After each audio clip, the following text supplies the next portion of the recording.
Celluloid Junkies.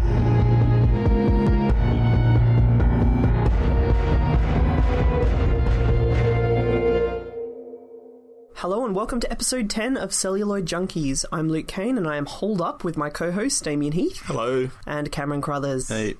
This month we are wading out the storm with Bogart, Bacall and Robinson as we look back at John Huston's 1948 home invasion thriller Key Largo. Key Largo, a lonely island off the coast of Florida. Sultry, heat-ridden, cloaked in the strange menace of the sea. But stranger still is the destiny that brings these people to this remote outpost, to be held at bay with a price on their lives, by a man with a price on his head. Nothing to stop me from wiping you all out. What good'll that do, boss? Forget it. Her kind's a dime a dozen. I say smack her and let it go at that. Smacking her isn't enough for such an insult. He'd have to kill her. Then he'd have to kill the rest of us because we witnessed it. But to kill us all or nothing. We rid ourselves of your kind once and for all. You ain't coming back. Who's gonna stop me over there? Filth. You filth. I won't let you go without me. You've got to take me. You've got to. Now get away from me.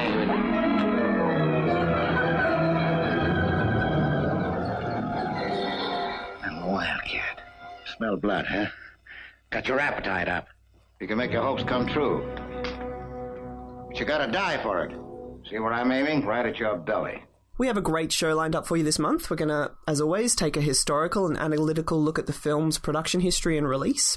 We're also going to be airing our interviews with Professor Leslie Brill of the English and Film Studies Department at Wayne State University. He's also the author of John Huston's Filmmaking. And our interview with Jason Taylor, who runs the Bogie film blog website.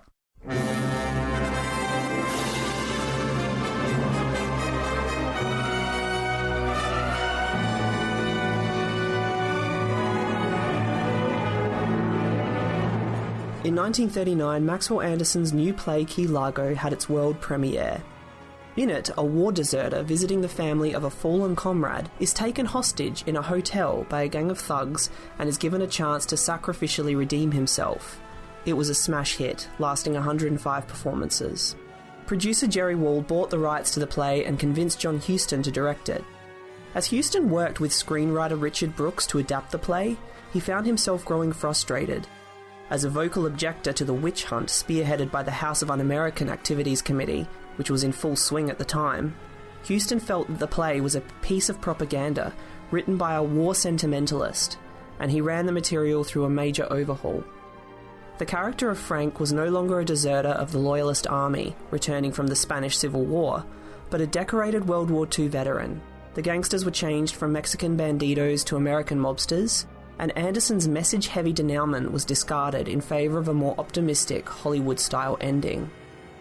Wald fought with Huston so vociferously that Huston inevitably had Wald banned from the set.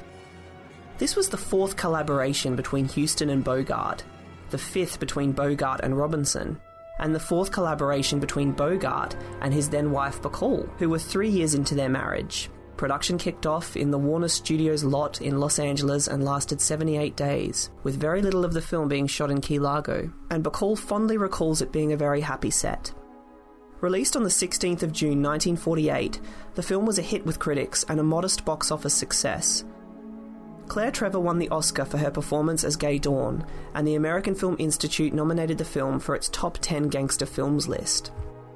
What resonates about the film for a modern audience is that, although it is shot like a film noir, Key Largo doesn't contain any of the standard noir tropes.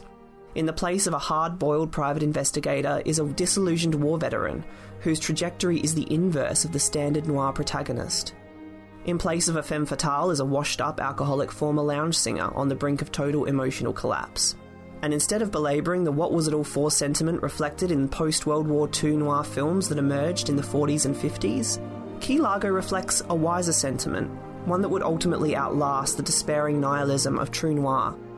That the freedoms sorely won in prolonged battle were worth fighting for, however high the cost, and that we must soldier on and hold tight to our faith. Key Largo is in the end not a damning commentary on a post-industrialised age, but a celebration of the principled life, where the forces of good are finally given purchase over the forces of evil. Brutal and stirring, suspenseful and exhilarating, Key Largo is arguably, as David Crow of Den of Geek boldly describes it, the definitive post-war film.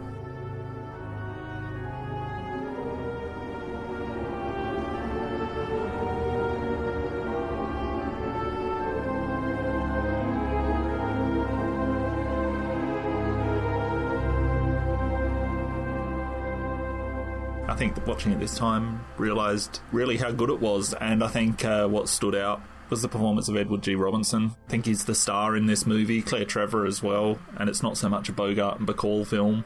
Yeah, Edward G. Robinson, I think, is the star of this movie. Without him, it wouldn't be half the movie that it is. I think it's a really fun movie. I think that's probably what I would say about most John Huston films, is they're really fun. Cameron?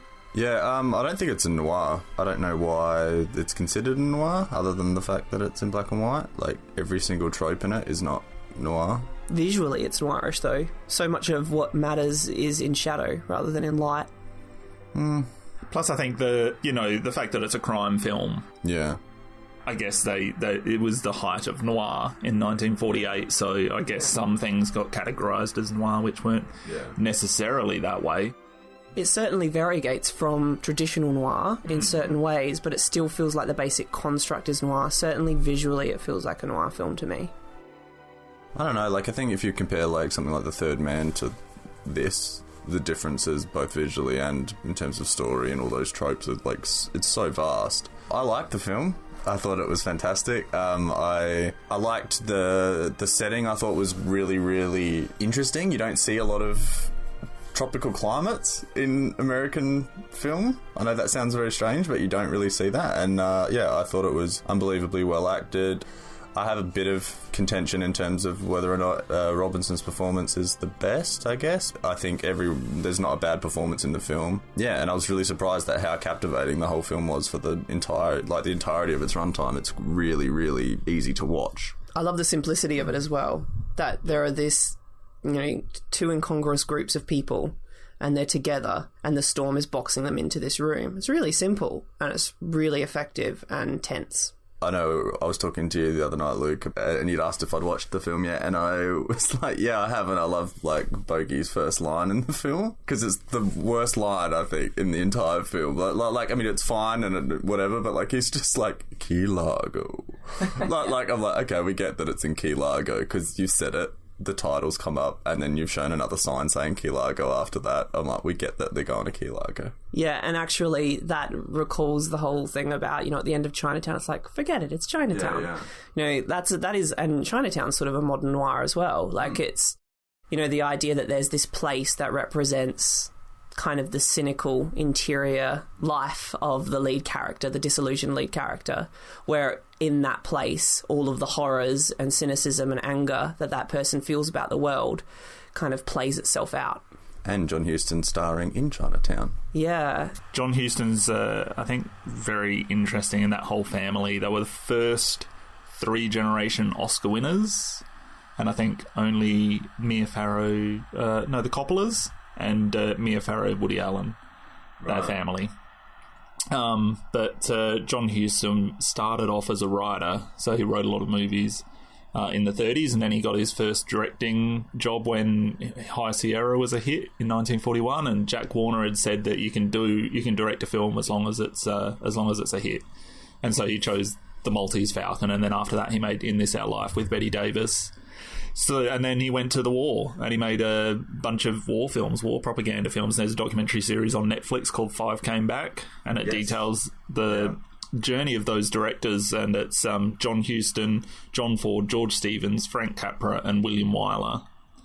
And then they say in that series they all came back and made the best film that they'd made, which I guess for Frank Capra he made It's a Wonderful Life, and William Wyler made The Best Years of Our Lives. And John Huston made Treasure of Sierra Madre, which he won Best Director for, and Best Screenplay. And he was nominated again for Best Director at age 79 for Prizzi's Honour, and that's the oldest still the oldest nominee. Yeah, and he directed his dad, Walter Huston, to an Academy Award for Best Supporting Actor for Sierra Madre, and he directed his daughter, Angelica Huston, to Best Supporting Actress for Prizzi's Honor. And he directed his son, Tony, to the nomination for Best Screenplay for The Dead, which was his last movie. And he's also responsible for Daniel Day-Lewis's voice in There Will Be Blood, because they modelled that after John Huston as well. Wow. Which is pretty great. I was surprised when I looked up John Huston's filmography to find that I'd seen 12 of his films. Right. And some of them I never would have guessed would be Huston, particularly Annie, 1982. Yeah. Which I watched to death as a kid. I could see that. I think a lot of great directors went kind of off the rails at the start of the 80s. Well, you know, it's considered a good film. Yeah. There's that Sidney Lumet film with Jane Fonda, the Morning After. Morning After. I like The Morning After. It's a good fun movie. I think it's a good fun film, but it is a strong dip in like quality. Is that Jeff Bridges? Yeah. Jane Fonda's performance is better than the movie. She's so good as an alcoholic in it, and the film itself is kind of middling. I love the ending of it, though, the violent ending. Where he's like trying to drown her in the bath. Yeah. Obviously, the Maltese Falcon and the African Queen, the Misfits, Prizzi's Honor. Yeah. The African Falcon was good. Moving on. I watched The African Queen last night, and I absolutely loved it. I've watched it several times throughout my life, but last night I felt like I was watching it for the first time. I was just so engaged. I was so into it. I think it's a better film than Key Largo. It is. It's his best film, I think. Yeah.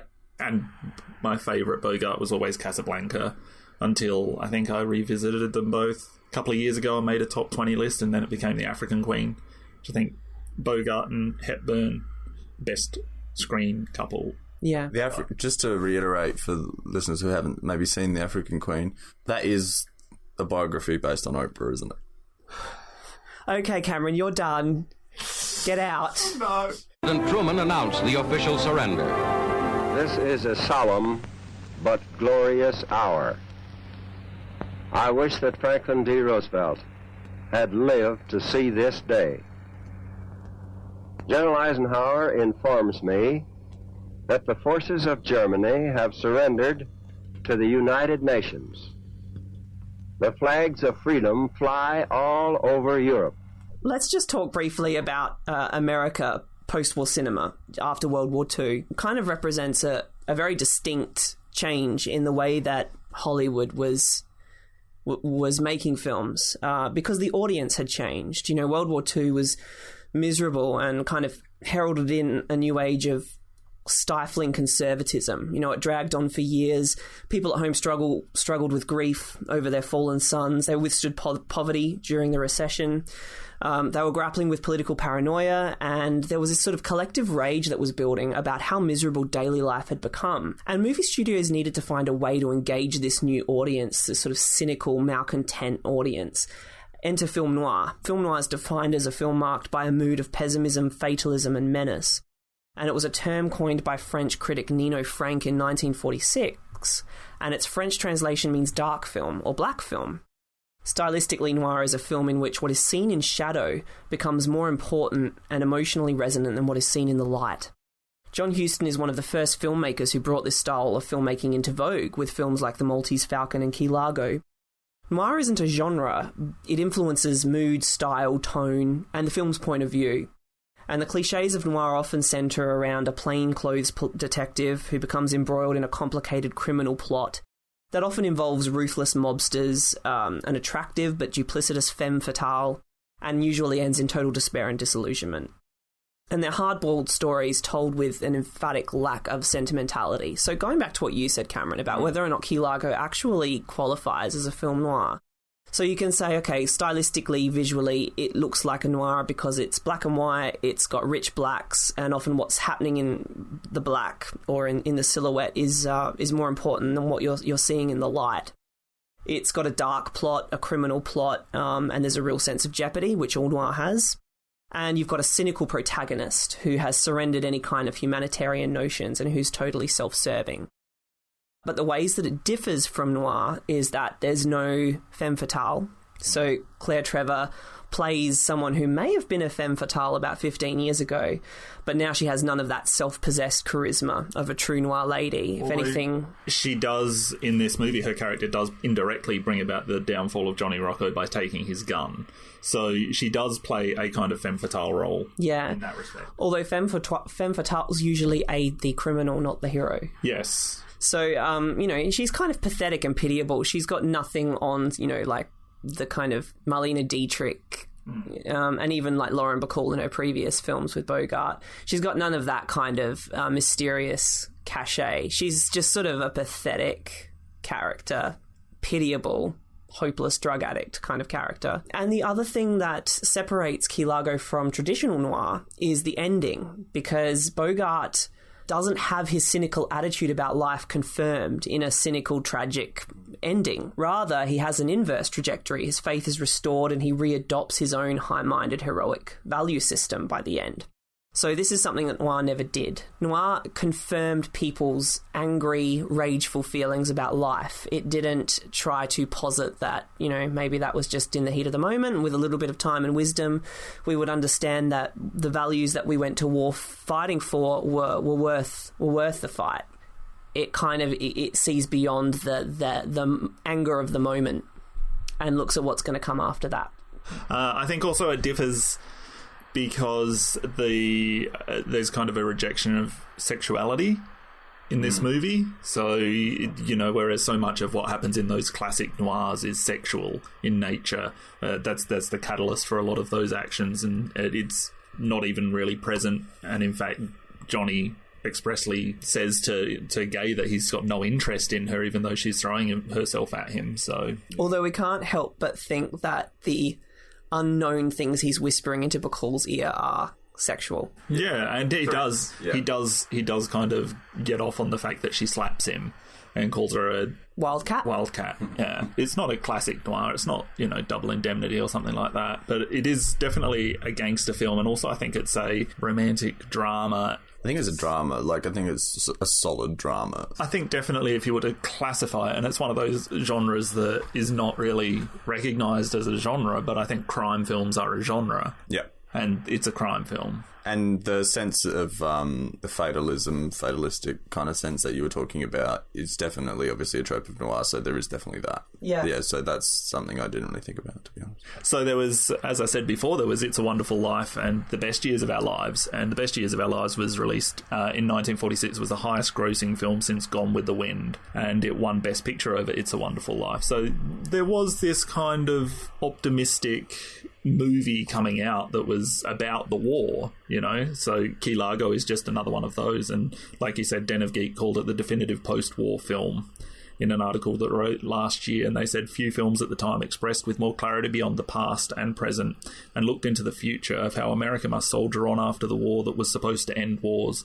After all that death, how could the Johnny Roccos of the world still exist? But for better or worse, Key Largo answers how America should and will be ready for them in the future. And I think John Huston was affected by his time as a filmmaker during the war, and he was directly responsible for getting a lot of this footage and being able to dictate or differentiate right from wrong and show people what was going on. Obviously in a propaganda way to an extent, but also, I mean, there's no reason for America to be hiding their involvement in the war. They were dragged into it. So I'm sure he saw it as somewhat of his duty to give Key Largo a bit of an optimistic ending. There's another film that came out the same year as Key Largo in 1948, another post-war film, and it's a completely different take on post-war society, and that's Bicycle Thieves, which is, personally, I think the best film ever made. And that film is a look at continental European life during the post-war economic depression, and specifically a father who gets a job that's dependent upon him having a bike which gets stolen, and the difference between having this job and not having it, so the difference between having the bike and not having the bike, is the ability to feed his family. So it's very desperate times. And so I think it's really interesting to compare Key Largo and Bicycle Thieves, because Key Largo is American, Bicycle Thieves is European. Obviously America had come out and won the war, continental Europe, especially Italy, had not. And so there's an optimism in Key Largo that is very American and that is not present in Bicycle Thieves. And taking those two movies, you can just see the different worlds that they were living in the same year. Yeah. Bicycle Thieves, as well as about the nuclear family. And, you know, it's... whereas Key Largo's, you know, kind of got this more gung-ho feeling. It's, cops and robbers type story. Whereas Bicycle Thieves is very intimate. The sadness of post-war life is much more intensely felt in Bicycle Thieves. It targets what that did to just the average man and the average woman trying to muddle their way through life. In both movies, they're about some kind of desperation.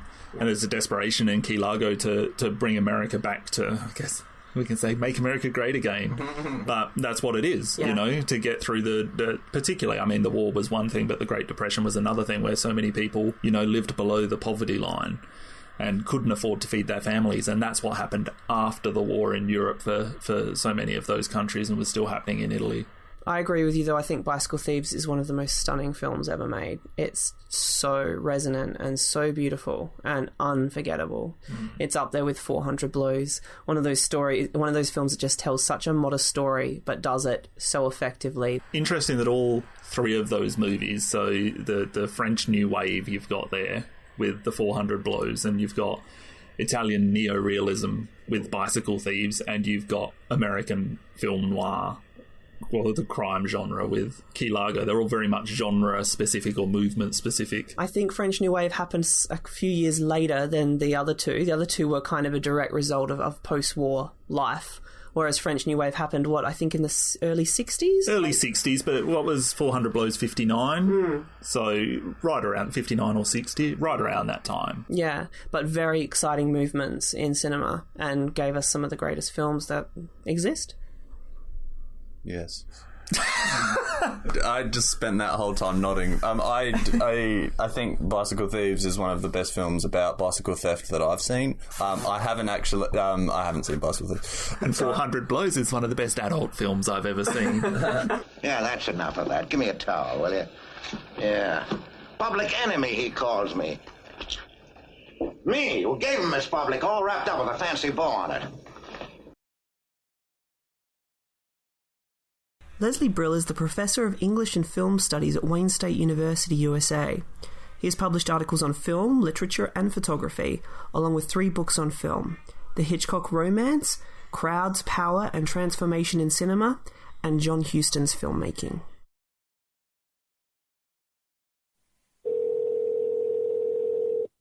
Why did you choose to write about Huston initially? Years ago, in Boulder, where I was then teaching, Boulder, Colorado, at the university there, the local art theater ran a twin bill of Fat City and Wise Blood, neither of which I had ever seen.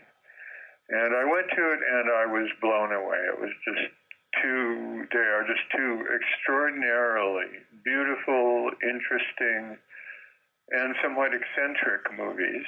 And so I started to teach occasionally more Huston films. I was teaching film studies at Colorado. And then I did a course that was half John Huston films and half Alfred Hitchcock films. I had written, as you may know, a book on Hitchcock's films that Princeton published. Huston films stood up very, very well against Hitchcock's films, and I loved them more and more, and so that was what led me to write a book about John Huston's films, which I felt had been underappreciated as a total body of work. I think that Huston has probably directed as many films or more that I would consider masterpieces than almost any other director. Maybe excepting Hitchcock and excepting Akira Kurosawa. There hasn't been a lot written about him. Well, yes and no. While he was active, he was a celebrity. He was really as big a directorial celebrity as Hitchcock, and in some ways more, which is to say coverage of his personal life, which was often spectacular in one or another ways, depending on his many marriages and many liaisons. But in terms of formal analyses, you're quite right. There was not a lot about Huston's films, and in particular some of the ones that I regard as masterpieces that had pretty much been neglected. Movies like Wise Blood, or The Life and Times of George Roy Bean, or Fat City, or The Kremlin Letter, which is a devastatingly ironic and difficult to handle emotionally film. Reflections in a Golden Eye, another great movie. The Night of the Iguana got a lot of attention because of its stars. Freud, a fabulous movie, got very little attention, and so on and so forth. So that was another reason that I chose to write about John Huston. I thought that these movies should be discussed and more attention should be paid them. I've seen a lot of John Huston's work, but I'm embarrassed to say none of the ones you've mentioned I've seen. I suppose the more popular films. Well, I'll have to get onto it. Yes, you have big treats ahead. You mentioned as well in your book about how Huston sort of began doing kind of big commercial studio ventures, and then by the end of his career was doing independent features, kind of the inverse of the way a lot of filmmakers, their trajectory goes. Why do you think that was in his case? The inverse that you speak of is a relatively recent phenomenon. Independent filmmakers becoming studio filmmakers. That really has taken place in the last 3 or 4 decades, I would say, well before Huston's career began. There were very few, if any, independent filmmakers back in the 30s when he got involved with Hollywood. And such as there were almost all avant-garde filmmakers, people that Stan Brakhage would have called poetic filmmakers. In a way, that trajectory was not really possible, or at least was exceedingly uncommon back when he began. The point at which he started moving in that direction, I would say, though it was still, of course, a studio film, was when he did The Treasure of the Sierra Madre. Oh, yes. Which, he took on site in Mexico. And that was very uncommon then. It was probably fairly difficult for him to get studio approval of such a venture, but he did, as he often did on eccentric ventures. But, making movies like that and The African Queen in Africa began to direct him toward independent production. And as he started doing really offbeat things, The Life and Times of Judge Roy Bean, for example, or Wise Blood, which was an independent production. He, I think, in part wanted to gain more control over his work, and in part, he just had to do them himself because there was no studio interested in doing anything as scary or eccentric, say, as Wise Blood again, which was independently produced. He was approached to do that by a young man and agreed, and the young man raised the money and supervised the production and so on, and Huston directed it. And whether it made money or not, I can't tell you, but it's a wonderful film, and you will have great pleasure in discovering it, I'm sure. One commonality between Huston and Hitchcock is that they drew from a lot of novels and stories and plays to tell their... That's for sure.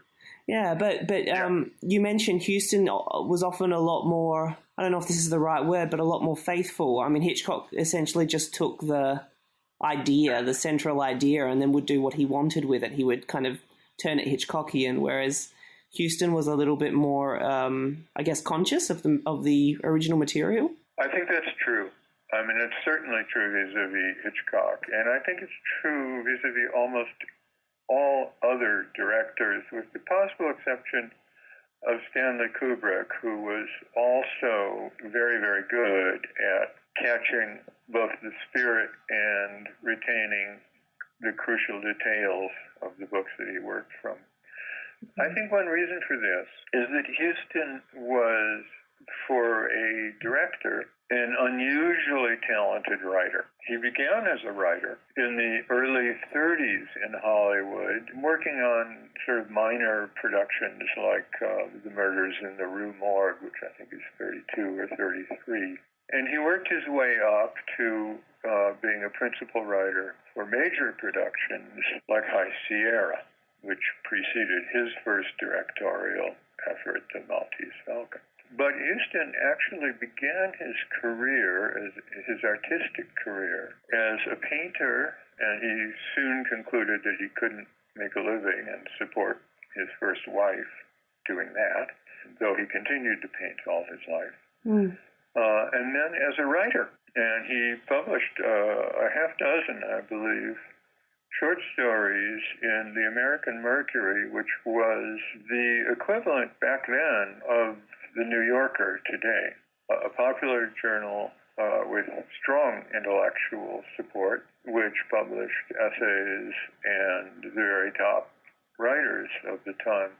And it was astonishing and extraordinary that Huston would begin his career as a writer publishing in the American Mercury. The point I'm getting to, rather circuitously, I'm afraid, is that Huston was a very talented literary person, writer and reader, an ardent reader all his life. And so he was able to engage writing like The Dead, for example, or Under the Volcano, two late works, which very, very few directors, if any, could ever manage to translate to the screen. The Dead, because it has apparently virtually no action. Under the Volcano, because it is a kind of a modernist masterpiece and a narrative that's not easily followed in the novel. So, you know, this in Not So Brief is why I think Huston was so capable of translating difficult works with great fidelity to the screen. It was because he understood them as very talented fellow writer. That's really interesting. I didn't know that he began as a writer, that he branched out beyond screenplays, and that he was a painter. That's astonishing. Those two things preceded his work in Hollywood. One of the themes that you identify, a recurrent theme, because there's a whole, I guess, a whole group of people who don't consider Huston an auteur. Right. But you kind of very skillfully identify a few recurrent themes in his movies, and one of them is the quest for self, or this theme of identity. I'm wondering if in your mind there's a separation, because he explored that theme sort of right up until he died, if there's a separation between how he explored it in the early films as opposed to the later ones. That's a good question. By way of thinking about this out loud, central to Huston's oeuvre, to his body of work, is the idea of death and the way in which his characters think about, confront, or experience death. I think that part of his thinking, of his characters' quest to understand who they are, appears really quite early in his work and persists right through to the end, as the title of The Dead and its contents would suggest. I'm thinking about, in particular, the Red Badge of Courage, where the principal character needs to understand who he is in confronting death twice. The first time unsuccessfully when he runs away, the second time successfully by his lights when he leads the charge. Moulin Rouge, another very great film, by the way, which is totally neglected, ends with what may well be described as the triumphant death of Toulouse-Lautrec, who has in a way always known who he was, but whom the world on his deathbed comes to understand. But I think that part of it persists, and in a way it probably derives in part from Huston's early biography. As a kid, he was misdiagnosed as having a condition that would lead to his early death. So he lived very early with the idea that he was going to die soon. In his wonderful autobiography, An Open Book, he talks about how one evening he thought, well, to hell with it. If I'm going to die soon, I might as well do what I want to do, even if it's really dangerous. And he snuck out and he rode some dangerous irrigation ditch rapids that he had kind of always wanted to try and not done so because everyone told him it was really dangerous. But since he thought he was going to die soon anyway, why not? And I sort of think that that experience of thinking that he didn't have long to live and his confrontation with it, his discovery that he could confront it and accept it and live his daring life in part because of that acceptance. His confrontation with that, I think, informed much of the theme that you're talking about. That is to say, the discovery by his characters of who they might be, the quest and discovery. Huston said at some point that the outcome to our journeys is relatively unimportant. It's the journeys themselves that are important, and that, I think, is also reflected in his films and in his characters' attempts to find out who they are. I was really pleased to discover that you devoted a chapter of your book to Let There Be Light. A fabulous film. I saw it a couple of years ago, and I've never forgotten it. No, it's very, very moving. And I have a psychologist friend who teaches developmental psychology in a university near Detroit, who makes that film the center or a center of her course in trauma. It's an astonishing film, and a film which I think, from what I read, the Department of Defense could still learn a great deal from. I understand that Huston actually made that. Wasn't it initially meant to be sort of a propaganda film for the government? It was. He was commissioned to make it with the express intent by the Department of Defense to reassure employers that returning soldiers who had what was then called shell shock and is now called PTSD, to assure them that they were stable and able to perform employment as well as anyone else. So he made this film by way of showing how they were treated and how they recovered, explicitly as propaganda for the Department of Defense on behalf of returning soldiers with PTSD. And then the bigwigs in the Department of Defense saw it and mysteriously banned it. They essentially refused to let it be seen by anyone. It was not seen for several decades until the vice president of the U.S., I think in 1980, ordered that it be released. And Huston, of course, was a little bewildered by this because the film does brilliantly what it was asked to do. It does. But Huston's guess was that, sort of the hardcore soldiers in the Army just didn't even want to confront the idea that soldiers would break up psychologically under the pressure of battle. Which, by the way, seems to be the case today.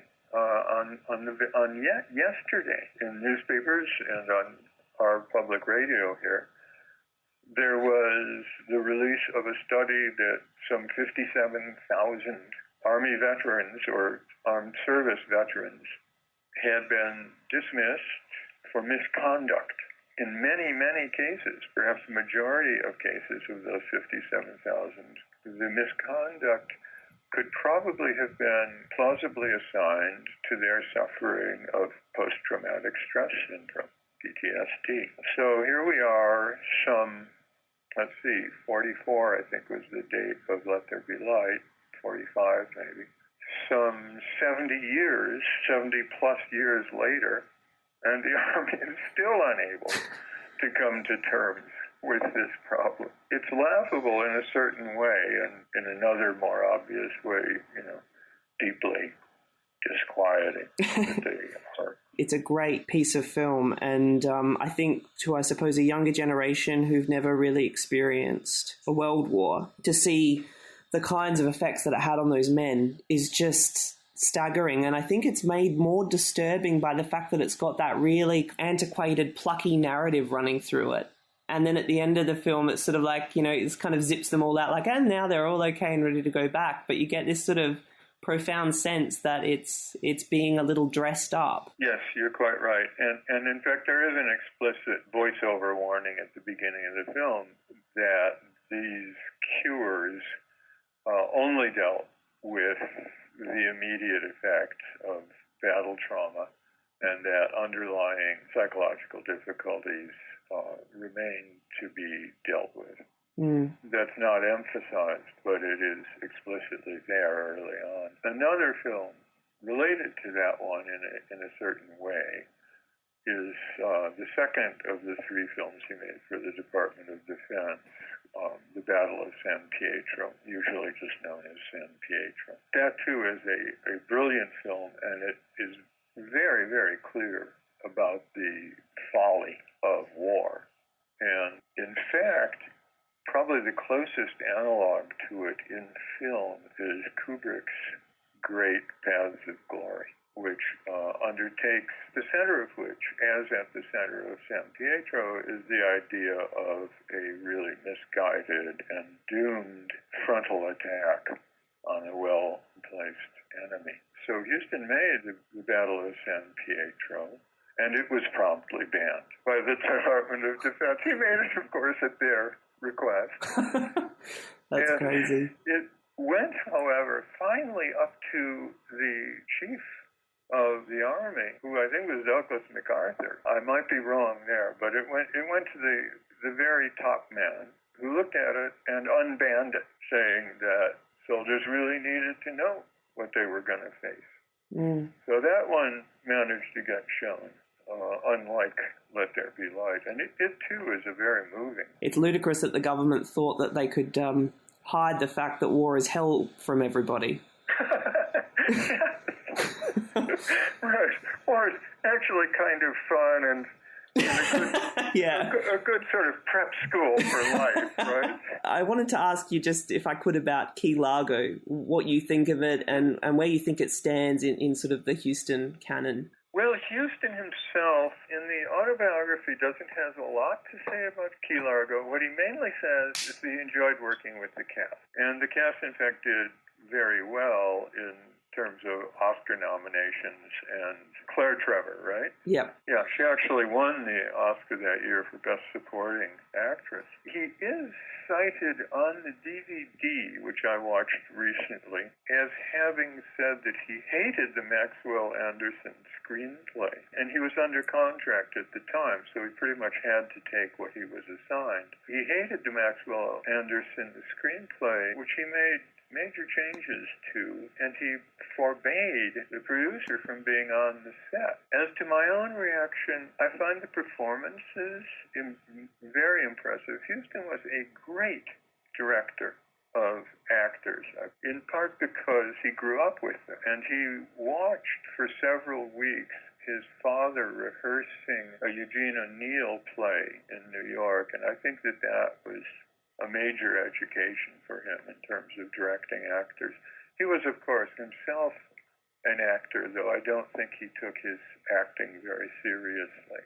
In any event, I'm impressed by that, as I would expect to be. I find the screenplay at this point kind of dated, overly theatrical, despite Huston's attempts to open it up, as good directors usually do, with things they inherit from the stage. I don't think it's one of his best films, but, the fact, it's certainly not negligible, and it has great moments. And the fact that, at its best, it is so centrally concerned with Bogart characters willing to confront death or not, makes it very much Hustonian, I think. He is confronted with the chance to kill Rocco at the cost of his own death, and he rejects that. He says it's not worth dying to get rid of yet another Rocco, where there are plenty of Roccos. And then, confronted with likelihood that he's going to be killed if he undertakes captaining their boat to Cuba, or the possibility of getting rid of Rocco that way. He accepts it. That, I think, is the most Hustonian thing about the movie, and also the most interesting and moving part for me. And I haven't read the Maxwell Anderson screenplay, but I suspect that Huston pumped up the emphasis on that part of it. What do you think about the film? I'm curious that you would be doing a show about it. Yeah, I only saw it for the show. There are three of us who run this podcast, so every month two of us pick two films, and then the third picks from the four films. I see. So it's not a precise science. We don't look at every filmmaker and go, I mean, really, probably, to be honest, if I was doing a Huston film, I'd be drawn to do something like The African Queen, or even Let There Be Light, or Prizzy's Honor, even, because I love that film. Yeah, Prizzy's Honor is a wonderfully entertaining film. It's fantastic. And I love the cast in that film. But, speaking of great cast, do you know The Misfits? Yes, and that's a brilliant film. It is. It's a fabulous film. There was a Huston centenary celebration in Ireland some years ago now, and that was the film that they chose to show on the opening night. At least in Ireland, it is very highly regarded. Yeah, look, I think that film has aged so well, and it continues to do so. I agree. Yeah. I think it'll be contemporary. It'll feel contemporary for a very long time. But yeah, right. So, I mean, I did love it, though. I loved Key Largo. I thought it was just so entertaining and suspenseful, and I loved seeing Bogart and Bacall together, and I loved her in it. Yes, she's terrific. She's always terrific. Yeah. She's with those eyes. She's sort of the barometer of like judgment on Bogart. You can see that when the scene you brought up earlier about him putting the gun down and not taking his chance to kill Rocco, he's so burned by how disappointed she is. He doesn't say so, but that's probably one of the main, and maybe the main reason that he takes up the gun, as it were, again. And why I suppose he risks dying to give Claire Trevor a drink later. That's a great moment, isn't it? I love that whole moment, and I loved her song. I know that everyone sort of just talks about that, but it really is just really emotional and stirring, that whole sequence. And Robinson, in that moment, is just so sadistic, making her get through that song, and it's really awful. It is, but it's also very moving at the same time. And that, too, is something that he does a couple more times in his career. In Heaven Knows Mr. Allison, Robert Mitchum sings very haltingly and rather off-key a song to Deborah Carr, which is interesting because in The Night of the Hunter, Robert Mitchum makes it evident by his performance that he has a great singing voice. But in Heaven Knows Mr. Allison, he sings hesitantly and, as I say, off-key. And then in The Dead, there is that wonderful performance after the wedding or before the wedding, the Colitura performance that the old aunt does. And, you know, her voice is pretty much ruined by age, and her performance plucky and in a certain degree kind of pathetic, but that's overwhelmed by how beautiful and moving it ultimately is. And Huston related that in making that film that everyone on the set was in tears at the end of shooting that scene. I think especially it's very striking in a film that was made in 48 or in that era that you have a performance that isn't note perfect and pre-recorded and mimed. So the minute it comes on and the voice is cracking and it's husky and there's all that vulnerability, it's very unusual, very striking. It's wonderful. And it's absolutely characteristic of how Huston would direct a scene like that, that it is at once pathetic and deeply moving. I love the complexity of that. That's very rare to get a filmmaker that's sort of that talented. Indeed. A friend of mine, a notable Hitchcock scholar named Bill Rothman, was down in Mexico for the filming of Under the Volcano. At this time, this is 1984, Houston, and maybe this is still true, Houston was kind of regarded as a craftsman who didn't pay all that much attention to his craft. They were filming a scene in Under the Volcano, and Houston was sitting in the director's chair, watching it, not saying much of anything. And Rothman watched this for a while, and he was thinking, oh, what they say about Houston is true. He's on the set, but he isn't doing anything. And at a certain point, Houston said, stop now. And he went out, and he spoke briefly with the lead actor. And then he came back and sat down, and they continued. And according to Bill, everything changed. All of a sudden, the performance was energized. It was on the money, where it had been kind of languid and uncertain before. This doesn't amaze me. Houston was careful with his actors to tell them only what they really needed to hear, not to manipulate their every syllable.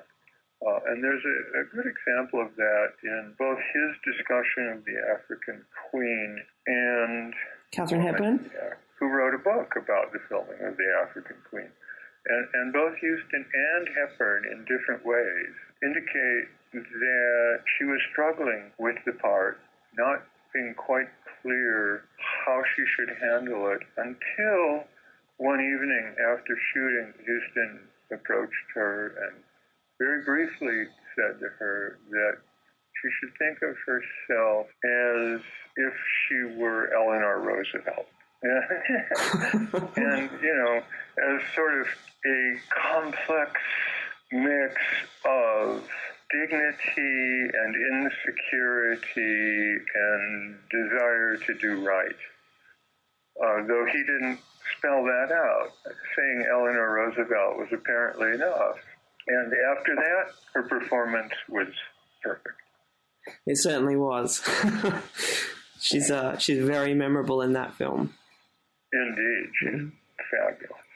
One of the things you mentioned in your book as well is how notable some of the entrances are for characters in Huston's films. Right, and he remarks on that vis-a-vis the entrance of Edward G. Robinson in Key Largo. That's what I was going to ask you about. Why do you think that sort of became such an iconic, resonant thing from this film? Well, it's always hard to guess at audience reaction, but it is a very striking shot of him in the bath there. Huston describes it as a turtle in its shell or a sort of monstrous reptile.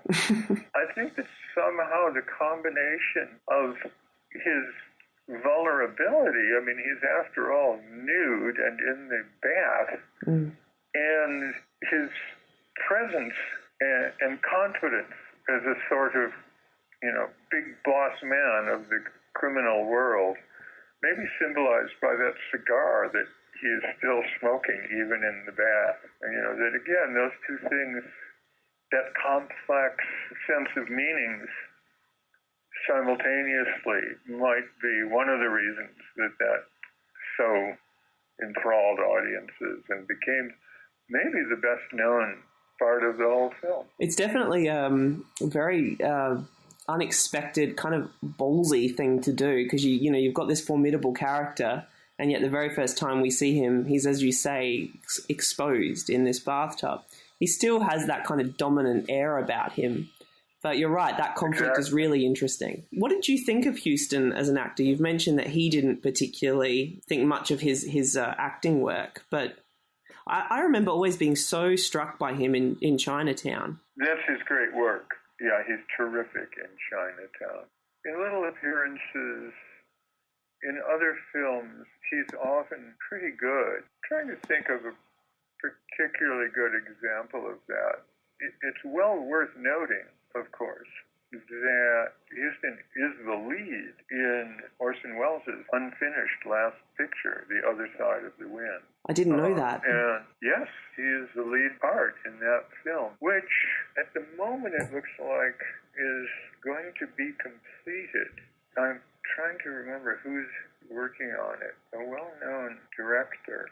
I think Peter Bogdanovich is scheduled to complete it. It has a very complicated financial history, and that has kept it, safe in film cans for many decades now.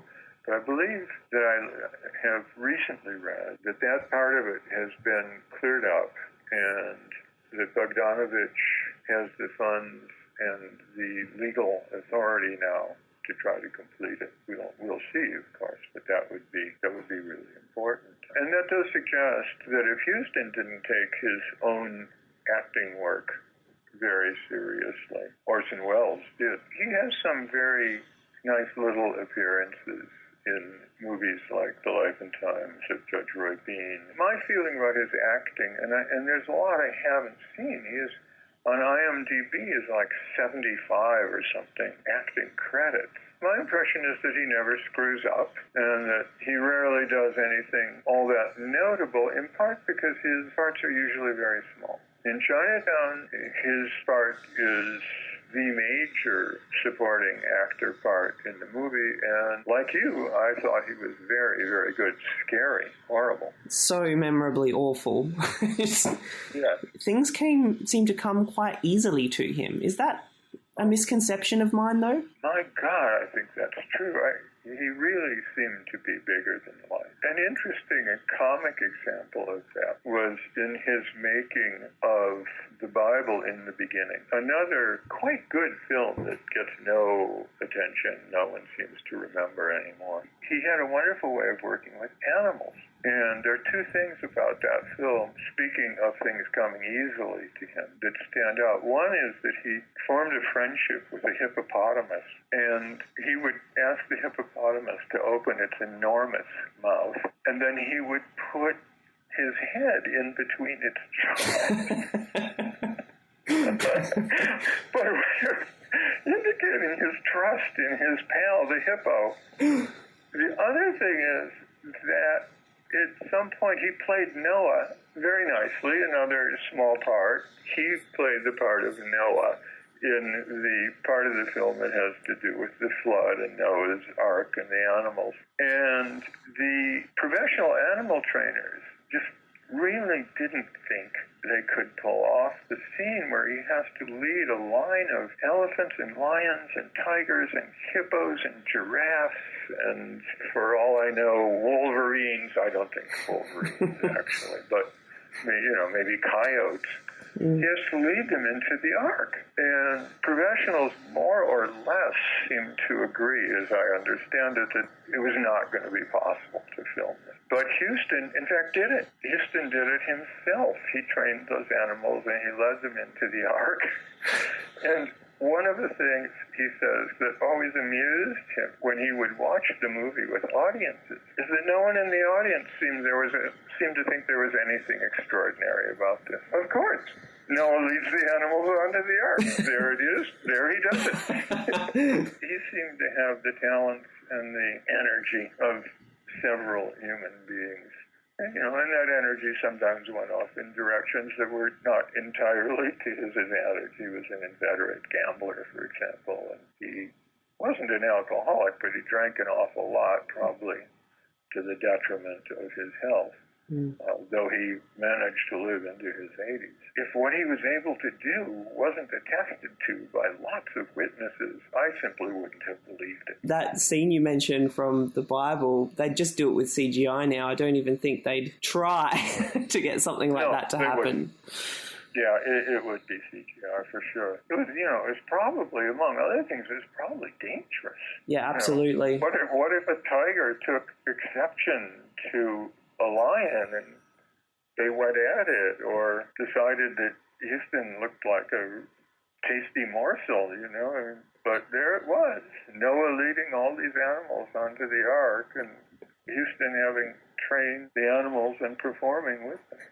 Well, now that I know that he used to put his head inside the mouth of a hippopotamus, I'm adding fearless to the list of characteristics. That's right. Just finish by asking if there's anything you're working on at the moment. I have just finished, within the last year, a book on a director, who's rather, in some ways, like Huston, an extremely talented maker of movies of such various kinds that he has kind of been neglected as possibly an auteur. And in fact, my book on him, his name is Stephen Frears. My book on him is the first in English and the first in 20 years at all. There's being one previous book that was done in French in the middle of his career. But Frears is, I think, like Huston, a great director of actors and a exceedingly versatile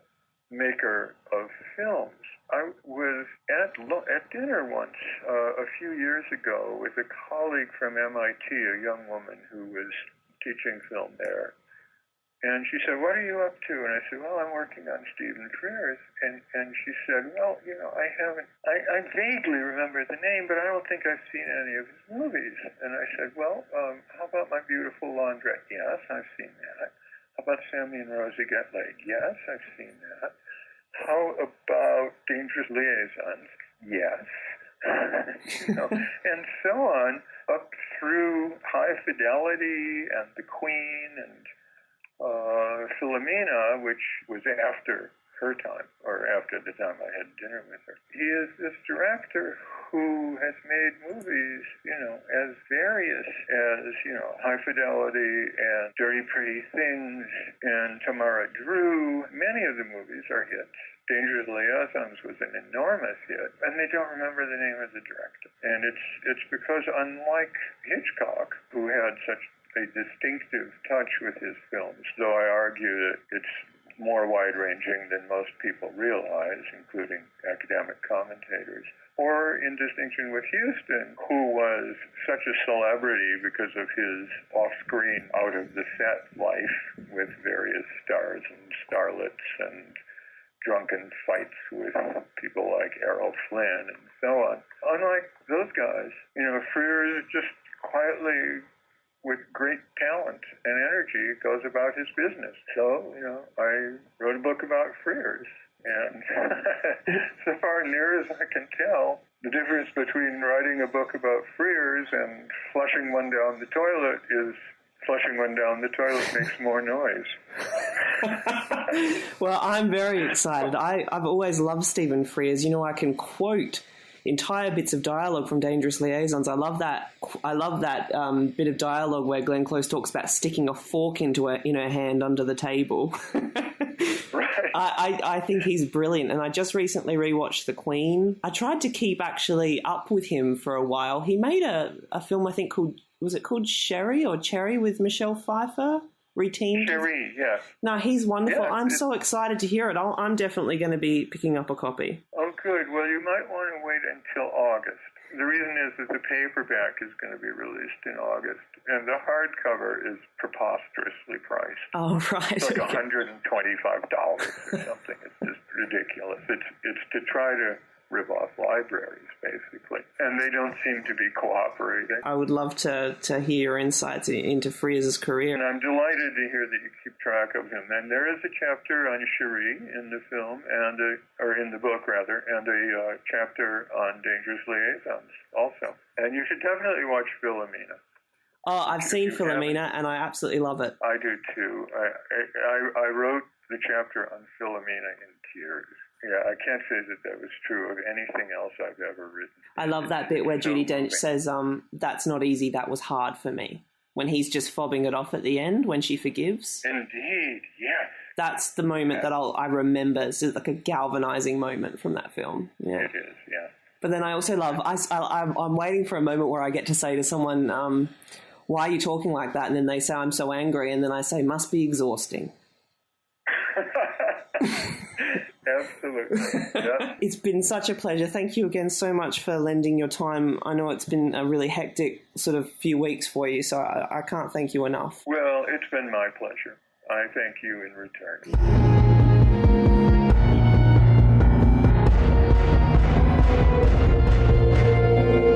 All this foolish talk about the Louisa going down the river. What do you mean? I mean, we ain't gonna do nothing of the sort. Of course we are. What an absurd idea. What an absurd idea. What an absurd idea. Lady, you got 10 absurd ideas for my one. It's interesting that these two movies he made with Bogart so close together. And if you watch African Queen, next to Key Largo, it really does show what you said earlier, that Bogart is kind of subservient to Robinson in this film. African Queen exploits his talents far greater than Key Largo does. You know, Bogart's so much more vivid in The African Queen. Yeah. Did he win the Oscar for African Queen? Yeah. He did, didn't he? Yeah. And did Hepburn win? She didn't, did she? I don't think she did, because she won for... Lion in Winter. The Lion in Winter. Guess Who's Coming to Dinner. And On Golden Pond. Yeah, On Golden Pond. Yeah, she only won 3, didn't she? Yep. No, Toots, smacking her isn't enough for such an insult. He'd have to kill her. And he'd have to kill the rest of us because we witnessed it. Not just Mr. Temple and me, but all the witnesses. Just kill us all or nothing. He needs you and Curly and Angel, so it'll be nothing. I don't think it's Bogart and Bacall's film. And so, I mean, I definitely don't think it's Bacall's film. I think she's been better in a lot of other stuff that she was in. Probably even The Mirror Has Two Faces. I think it plays on a lot of the mythology around Bogart through the years. So he'd started out with gangster movies, Petrified Forest Angels with Dirty Faces, The Return of Dr. X. And then he started playing roles like The Maltese Falcon and Casablanca, To Have and Have Not, The Big Sleep, Dark Passage, Treasure of Sierra Madre.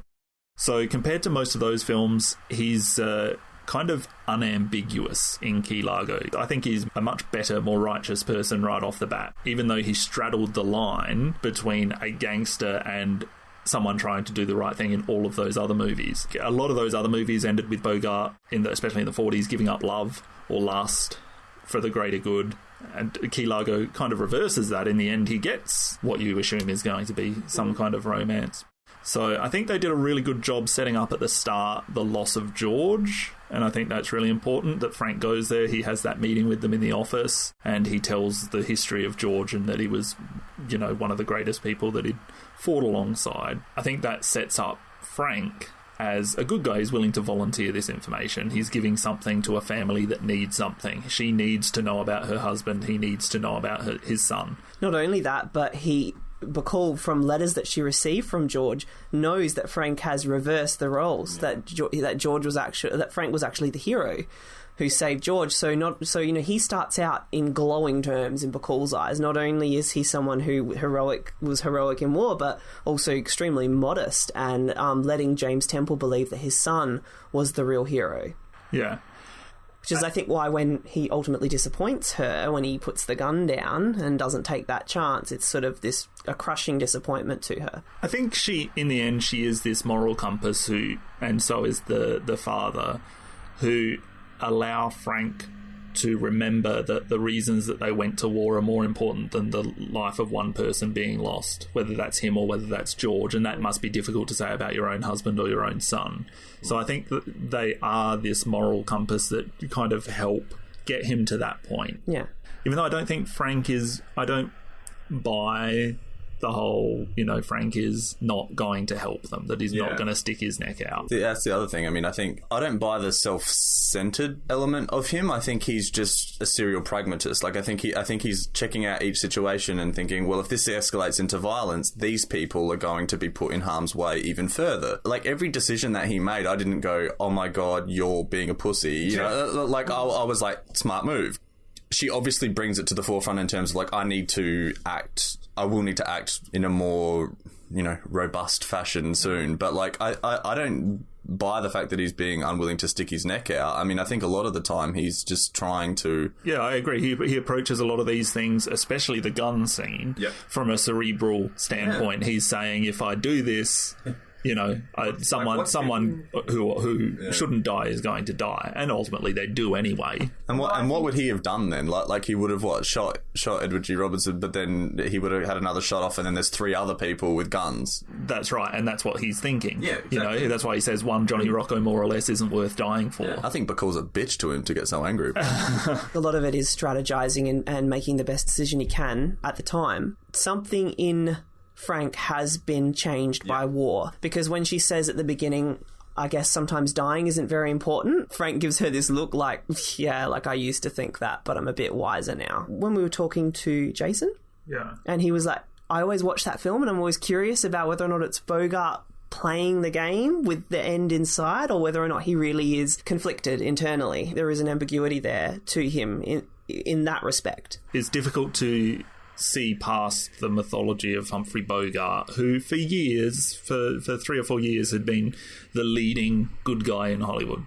Yeah. It's difficult to see past that sometimes. I mean, you see Edward G. Robinson on the screen and you know he's going to be the villain because that's what he is. Yeah. He's always been a gangster. There's some interesting stuff with how John Huston directed and positioned Bogart. He's always positioned with the family. I mean, his first meeting is with the family. He never accepts the offer of having a drink with the gangsters.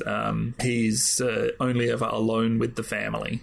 During the Moaning Low sequence, he's sitting with Lauren Bacall at the table. So he's always positioned with, the good guys. Yeah, and very rarely shot in close-ups. And there's almost, whenever we see Bogart, we can almost always see Bacall. And that's lovely because Bacall's constantly looking at him out of the corner of her eye, watching him, studying him. So you get a real sense of, I mean, even though these characters, there's not a lot of time to set up the romantic interest that they have for one another, you sense it all through the whole film. Because you're constantly watching Bacall, watching him watching Bacall. There's a lot, I think Jason also said this, there's a lot of watching in Key Largo. A lot of people witnessing each other. Well, that goes back to that little clip that you and I watched, 433 as well. Which we'll have to post for the listeners. Yeah, I tried to find it when I saw that you'd put it on Letterboxd, and I don't know where you got it. It's on Vimeo, so we will provide a link or embed it in the show notes on our website, but it's a 5-minute long clip of the Moaning Low sequence with all of the dialogue taken out. And so it's been recut just to show the atmosphere. So it's set to a piece of music by a composer called John Cage called 433, which is... That's all I got when I put in YouTube. I just got all these performances of his music, and I was just like, this isn't what I want. Which is essentially no music. It's 4 minutes and 33 seconds of atmosphere, and it's just the idea of this piece of music, if you could call it that, is that the sounds of what you hear when there's, I guess, silence are as interesting and as musical as music that you write. So they've done that with Key Largo. All of the sounds that are in there of the storm and the glasses and all of this stuff, but it's really interesting to watch this clip and you see where the characters' eyes go and just their gestures to each other, and it's done so well. It's a new way of looking at the movie. Luke, you mentioned that you don't see a lot of close-ups of Bogart in the film, and what I did want to mention was the quality of the close-ups when they're actually used. They're brilliant. This film is so restrained in how it's shot. There's not a huge amount of flash to it, but those close-ups of... I mean, obviously there's that classic almost overlit when they cut into those close-ups of Bacall, which is kind of just a staple of the time. But even the one there's one on the jetty that's leading out, I believe, of Bogart, and just the way it's framed is just so beautiful, and it's like so composed when the rest of the film is often at a distance, so you just watch the characters move in the space or whatever. But for the few that are used, are so artfully done, and I think the cinematographer's name's Carl Freund. I think the film is also quite beautiful considering how restrained the action is, and it is one location, but it's just so well done. Yeah. And especially the close-ups when they are used, I think they're quite beautiful. I love the close-up of Curly when we first realise that there's going to be something happening here. When the phone rings, she's on the phone, he's like, I'll get that. And the way he walks into that close-up, immediately it sets, something's happening here. It gives the film this sudden energy, sudden fearfulness. Do you like, for lack of a better word, because I've forgotten her name, do you like Mamacita? It's Mamacita. The old Native American on the who gets out of the boat. Isn't her face so wrinkled? Well, wrinkled, but it's just got so much... It's ugly, yes, but it's got so much character. It does, yeah. It's a great face. And it is one of those little tidbits that's, like, really interesting to include in a film that's pretty streamlined in terms of story, and the fact that they just bring this person... And it kind of adds a little bit of weight to sort of... This person has gone through 2 or 3 wars and is still optimistic, just wants a cigarette, comes off a boat. Yeah. Face needs to be ironed. It's really good. Major... Were you with George when he died? Yes. Was he in very much pain? He never knew what hit him. I was afraid he might have suffered. Come down to Dad's room when you're ready, Major.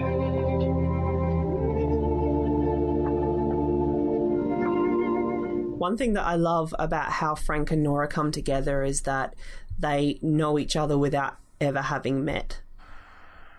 Yes. Because Nora has, heard so many stories about Frank from George's letters, and Frank has heard so many stories about Nora from George as well. And they know each other because of someone they mutually loved who is gone.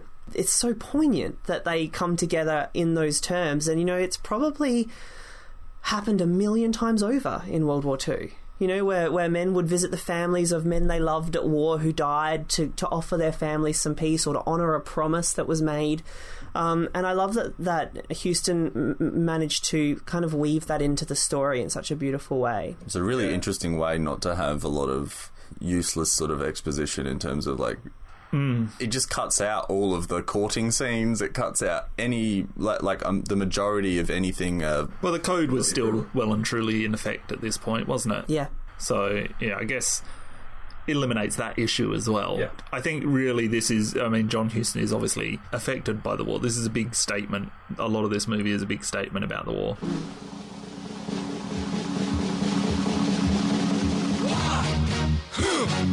Yeah. What? Absolutely nothing. Jason Taylor is the author of the Bogie Film Blog, a website dedicated to the films and legacy of Humphrey Bogart. He's also a regular contributor to the Bogie Film Affair podcast. So, Jason, can you tell us sort of when you got interested in Bogart? My mom was a huge classic film fan, and so she always had it on in the background when I was growing up.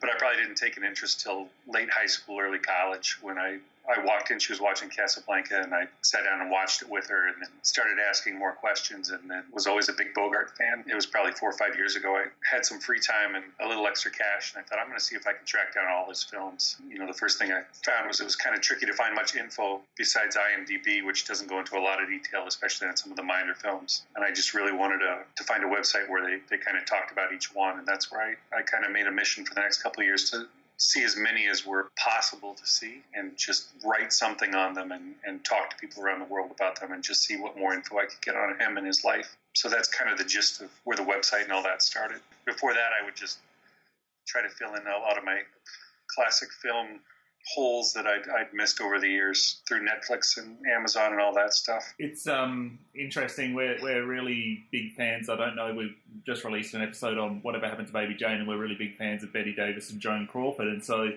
to come across some of their old movies has been really difficult as well. But you find one here and you find one there, and eventually you build up quite a library of some of these movies, but there's some that just feel like they're, I guess, possibly lost to time. But the fact that there's been DVD and Blu-ray and streaming now, so many of those are coming back and giving us the opportunity to see them for the first time. Yeah, I'm encouraged that they have the Warner, I don't know if you get it in Australia, the Warner archive online, anxiously awaiting for them to start, putting on some more obscure films. Right now, I think they're definitely loading up on films that are very popular, but I think that I'm still kind of looking forward to the day where anything you want, you can just click and find online rather than hunting and searching and tracking people down in Canada with illegal DVD sites and just all kinds of weird rabbit holes you have to go down.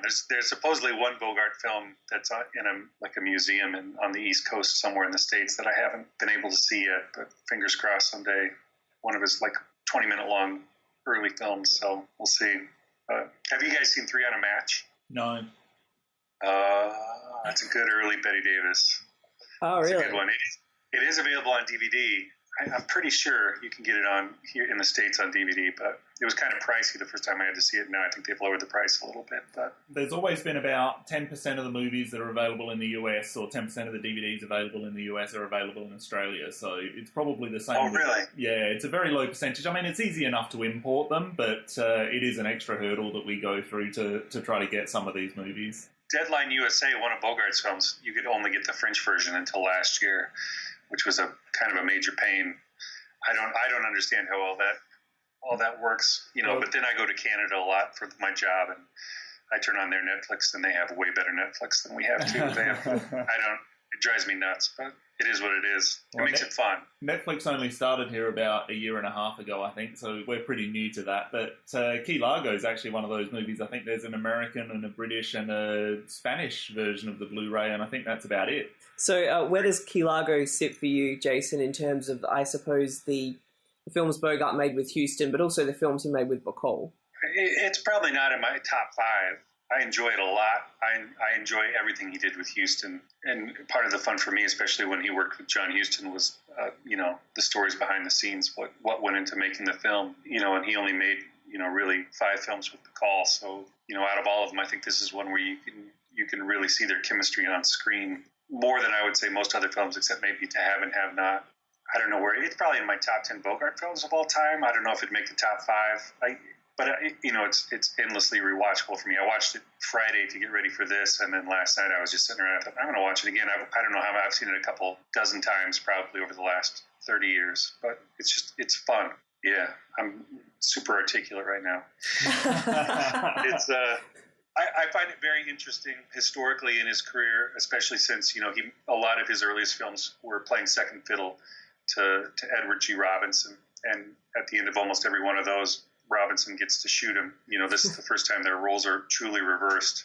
I find it really heartwarming to read about this film that, Bogart personally took a lot of care of Robinson on set and, escorted him from his trailer to shooting every day and just, tried to spend a lot of time with him and really tried to make this film a payback for how great Robinson was to him early on in his career when a lot of other people didn't think he could, break out of that B-level gangster role. And then you add on, a lot of backstage stuff of how much they enjoyed working with Lionel Barrymore and, the crazy hijinks that John Huston would use to get people to give him a good scene. And it's definitely one of those films that I think, knowing the history of it and the backstage stuff adds a lot to the viewing. Overall, I think it's a pretty good film. I don't think it's one of Bogart's best. He has a pretty underwritten role, and so does, I think, Bacall. But it's definitely a film where Edward G. Robinson, I kind of think it's his last big role where he got to shine and show just how good of an actor he was. What do you guys think of it? Yeah, I love Key Largo. I think it's interesting that it came out the same year as Treasure of the Sierra Madre, obviously, but Treasure of the Sierra Madre was, I guess, a much more critically lauded movie, and so I feel like Key Largo's always played second fiddle to it. The fact that they both had Bogart and were directed by John Huston and, it was in the middle of their partnership. So, yeah, I feel like Key Largo's always kind of played second fiddle to Treasure of the Sierra Madre, even though I personally probably prefer Key Largo. Until just now said that, Treasure's a bigger favorite of mine, but if I'm going to sit and rewatch one, it's probably going to be Key Largo. Yeah. But I think that's just a lot has to do with the character that Bogart plays in Madre and the tension and paranoia, and it's not a film you can fall asleep to easily or just sit down and have a few laughs with. But that had to have been a really good year for John Huston because he won awards, or both films won awards. I don't think he won any for Key Largo, but Claire Trevor won for her role. Yeah, he won for Treasure of the Sierra Madre. Yeah. Yeah. And his dad won too, I think. Yeah. For a supporting actor. And Huston, being so kind of passionately embroiled in that committee, it sort of influenced changes to the play. Is that right? That's what I've read. Yeah. Supposedly when he first came in, they suspected he didn't even want to do it because he was so upset, and he was, getting really angry and making a lot of changes to everything. But I guess that's kind of par for the course when working with him, that it's kind of turbulent. But, and I've read that they tried to include a lot more politicized, moments into the film that didn't carry over as well as they thought they would, especially with some of the Native Americans and, maybe trying to frame Edward G. Robinson's, gangster as kind of the U.S. government in some way, shape, or form. The ideology, the whole Franklin Delano Roosevelt speech they give about, never going back to the old world and getting rid of ancient evils. But, from what I've read, most of the crowd who saw it, most of the critics who saw it, all that went right over their heads, and they just saw, a film of a gangster on the run and an ex-soldiers stopping him. So I don't think the film feels particularly like it's moralizing or lecturing. I think you kind of get caught up in the suspense and the entertainment of it, and perhaps those overtones, they're not as intensely felt as they might be or as they are in other films. And I've never read the original play, so I don't know, if the whole Native American storyline was in there or not. But having read that now, when I rewatch the film, I can see that they were maybe trying to shoehorn a little bit in of, we got to look out for the little guys and the minorities, and be careful how we judge everybody who's not middle-aged, white, and male in this country. But they probably could have played that up a little more. It's kind of a pretty minor part to the story at the beginning and the end. So I had watched Key Largo for the first time for this podcast, which I'm a bit ashamed to admit. I'm interested to know, out of all the Bogart films, what and looking through the films you've done so far, I love The Thing, and I love Rear Window. Those are, probably two in my top 10 of all time. What was it about Key Largo that you chose Key Largo rather than... Yeah. I think we've just always tried to stay away from so many of the, the predictable films from certain directors. So I think Key Largo was just kind of off-center enough from picking something a little bit more obvious. My favourite Bogart movies are Casablanca and The African Queen, and I'd love to do a podcast on those, but it's just sometimes a little bit more interesting to go to a film that you don't regard quite as highly and to look at that one a little bit closer. Do you have a favourite incarnation of Bogart? Did you like the gangster, or did you like the kind of disillusioned American who finds sort of self-sacrifice? Or I kind of like the ones he made at the end, where he was a little of the shine had rubbed off of the hero, and he was, had gone through all the anti-communism hearings, and he, recanted his own stance against it. And I think that plays, kind of starting right around Key Largo to the end of his career, that he was just a little bit more bitter and weathered. And I think a lot of his roles come off a little more honest and a little less Hollywood altruistic. I've gotten really fond of Sirico over the last few years. A lot of the films that I've really come to enjoy the most are a lot of his early ones that are really hard to find, where he gets to play comedy and he gets to be goofy, where he's playing like the really young love interest. I would say, some of his roles before he got famous, when they were just trying to figure out who exactly he was, have been some of my favorites. The one I've probably watched the most since I've started this whole thing was like The Return of Dr. X, where he plays the undead zombie doctor, just because I think it's so much fun to watch. And there's another one called Swing Your Lady that's about professional wrestling in the Midwest. That's just ridiculous and over the top, and he's a promoter. And Stand-In, it was a really tough one to track down, with Leslie Howard, where he plays a Hollywood producer.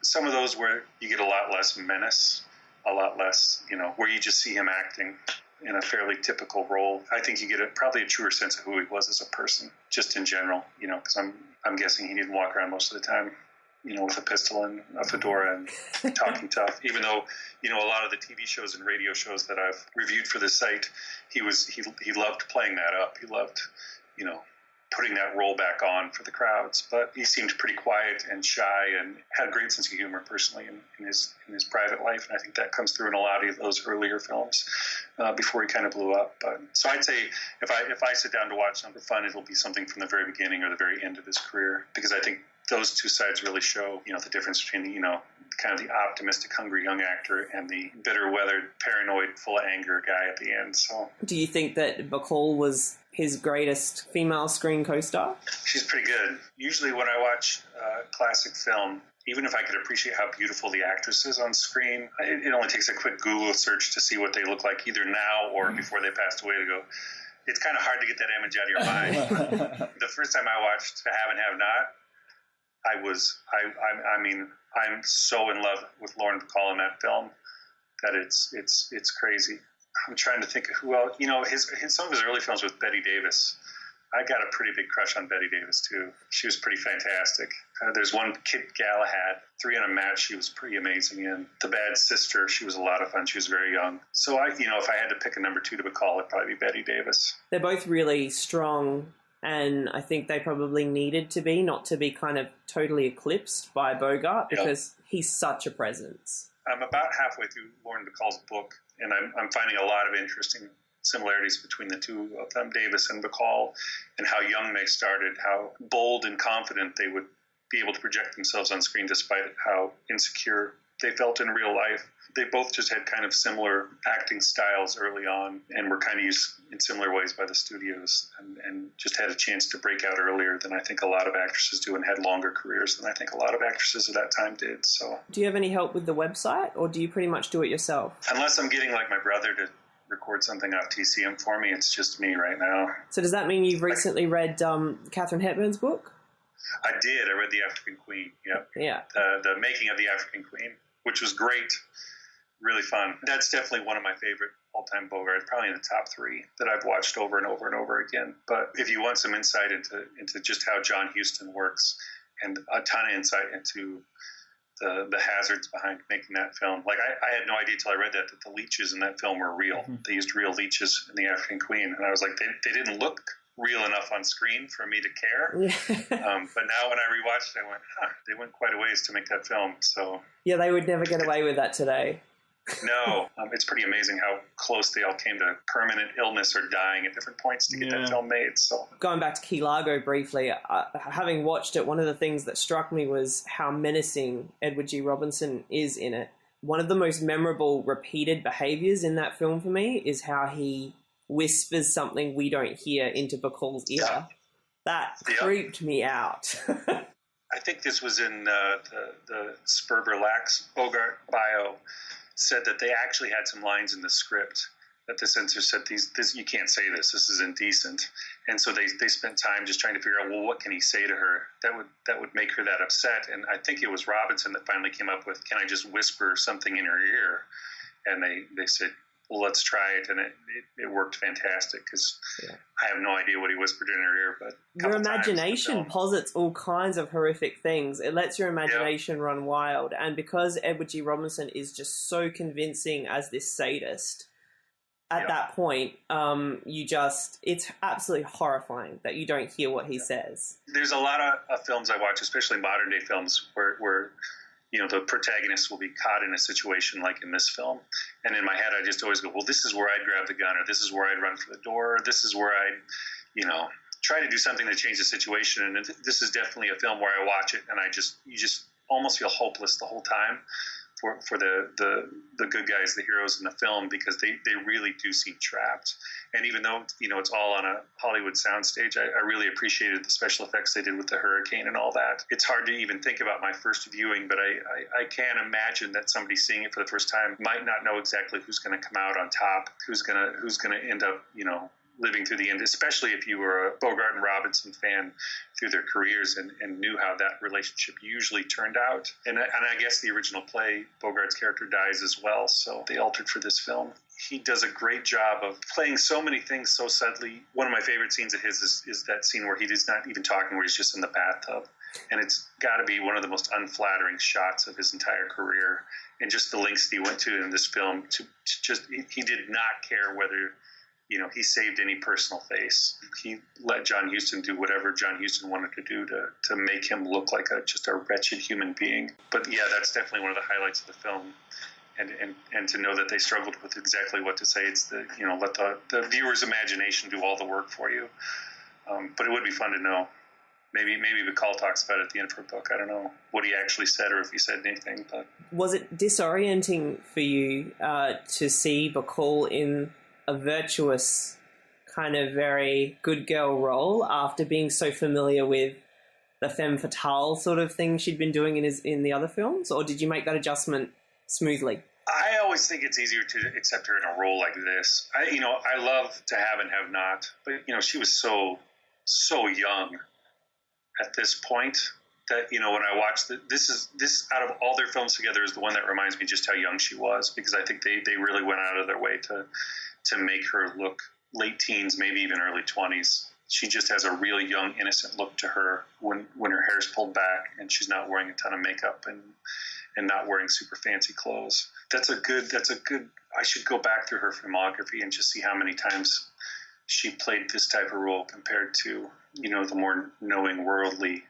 femme fatale type role. I also think this isn't a really deep character for her to play either. I mean, there's not a lot for her to do. She does 90% of her acting with her eyes, just, who she's staring at and how she's staring when she's staring, which, she kind of coined the phrase, the look in Hollywood. I mean, that was her trademark, is she could look at somebody and you could read all that emotion without her having to say a word. And I think anybody else in this role, it probably would have come off not nearly as well. That she was just very talented at all right, I have to stand still and not say a word, but I'm going to do it in a way that you're going to have to look at me the whole time.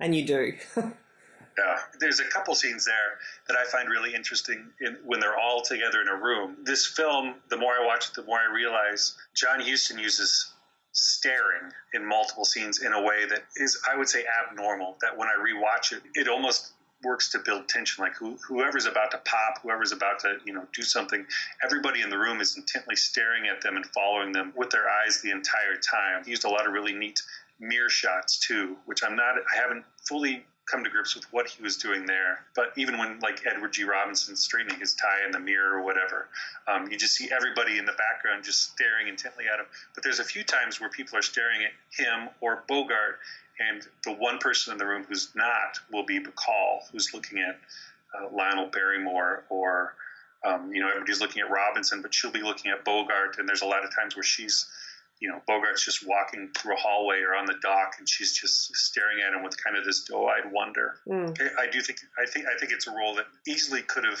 been given to another actress and not been nearly as powerful. But the more I watch it, the more I realize she didn't have a ton to work with in this film. Right. So let me ask you guys this. When he does all the lines, all the cowardly stuff, all the I don't stick my neck out for anybody, all the, one Rocco more or less isn't worth dying for, did you guys buy all that? Or do you... I always find there are people on two sides of it. You either think he is a coward that finally comes to grips with what it means to be a hero at the end, or he's just saying what he needs to say to keep them all alive in the moment until he has a chance to do something. I think he's really, really damaged from the war, and so I think he's frightened but not a coward. I feel like he's always going against his own grain, and by the end of the film, he's going with his grain. He's become essentially, his real self. But until then, he's trying to be someone who's more protective and who's making, I suppose, the sort of more sensible decision and not be courageous, not be the martyr. But I think just because Bogart's goodness shines through the screen, you always know that the man who makes the right decision is there, or will come out eventually. He's just, and it's fun watching him get there slowly. Yeah. Have you seen Tokyo Joe or Sirico, either one of those? Have not seen either of them. Okay. It's interesting, towards the end of his career, you start to get a little shocked and surprised. Cane Mutiny, have you seen that one? Where he's he starts to definitely play against type. And the first time I saw a lot of those movies towards the end, I was like, I don't like him anymore. But then I just realized, he's actually acting now. He's playing against, what you expect. The first time I watched the Cane Mutiny, I kept thinking, well, he's going to be right in the end. He wasn't paranoid and crazy. He's going to be right. At the end of this movie, he's going to be redeemed. And then at the end of the movie, you're like, he or Treasure of the Sierra Madre, towards the end, he's going, he's just turned into a horrible person at this point. So, yeah, it's interesting to me, that probably the last 6, 7, 8 movies he made, you really have to start to guard yourself and go, okay, I don't know exactly what to expect. I shouldn't try to shoehorn him into, well, he's going to be the hero who saves the day, because that's not always how it ends up. You can't let his previous films inform the one you're watching. Right, which is, nearly impossible with somebody who's as iconic as him. But, the other thing with Key Largo that I found interesting, that I still debate which scenes he's just putting on a show to keep them all alive, and which scenes he's really letting his character's inner turmoil come out. And, there's that great scene when they're all in Edward G. Robinson's bedroom, where he's thinking about killing somebody, and Bogart talks him out of it by saying, well, if he kills them, he has to kill all of us because we're all witnesses to this. And then he's got that. But then, a few minutes later, he kills the deputy. And nobody says, well, shoot, now he can kill all of us, or will need to kill all of us. And so you think that Bogart would really go, I better. But then later, when they're in the bar and the storm's hitting and Bogart's just watching it get to Robinson, he just starts needling him about it. Why don't you show your gun? Why don't you shoot at it? Why don't you?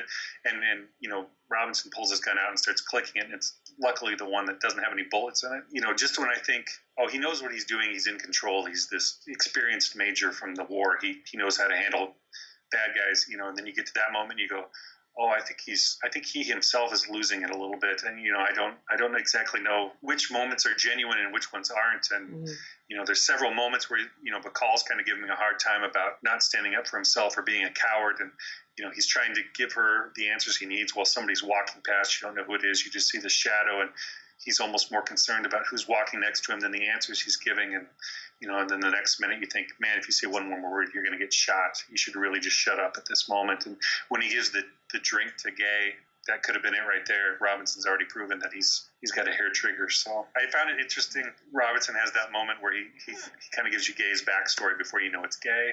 And he says, I knew this, she was a wild, thin Irish girl. And I think he said her name was like Maggie Mooney or something. She even stabbed me once. And essentially gives, I don't know if you read this, but it's essentially the backstory to Bogart's wife before Bacall was Mayo Metho. And they had a really tumultuous, crazy relationship, always fighting. And she stabbed him once in the back as he was trying to escape the house.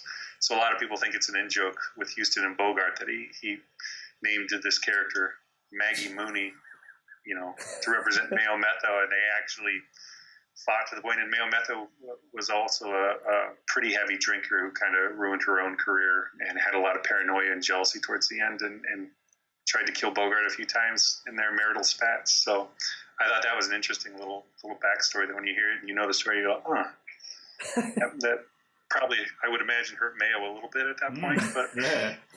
You've talked a bit about your top 10 and top 5 and top 3. Are you willing to share the top 3? Do you have a definitive answer? My absolute favorite is To Have and Have Not. I know that it's not his best film, but it's the one I go back to the most. It's cliched, but Casablanca's, I could have that on a loop all day long in my house. There's not a bad scene in that whole film. It's just so much fun to watch, and so many great actors in that cast. So that would probably be number 2. And I'd feel terrible, but then, you get like The Return of Dr. X. I'm sure that probably hasn't hit Australia yet, has it? We're going to track it down now. It's definitely not on Blu-ray. No, it's not on Blu-ray here either. It was hard to find. I don't know if they've released it. I think Netflix had it on DVD. That's how I saw it the first time. I think I might have a copy of it now. But I don't know if that'd be number 3, but that's another one I go back to a lot just for kicks. All Through the Night was a kind of a gangster comedy that I think is really, really well done, and not nearly as many people know about it as should, where it's kind of Bogart and his gang against the Nazis during World War II in New York. It's got a really, really good cast, and it's really funny. That's probably actually my number 3. A few people have asked if I was going to rank them in order online, and I think it's too much work. And there are a lot of them that aren't that great, that it'd just be kind of a muddle at the end.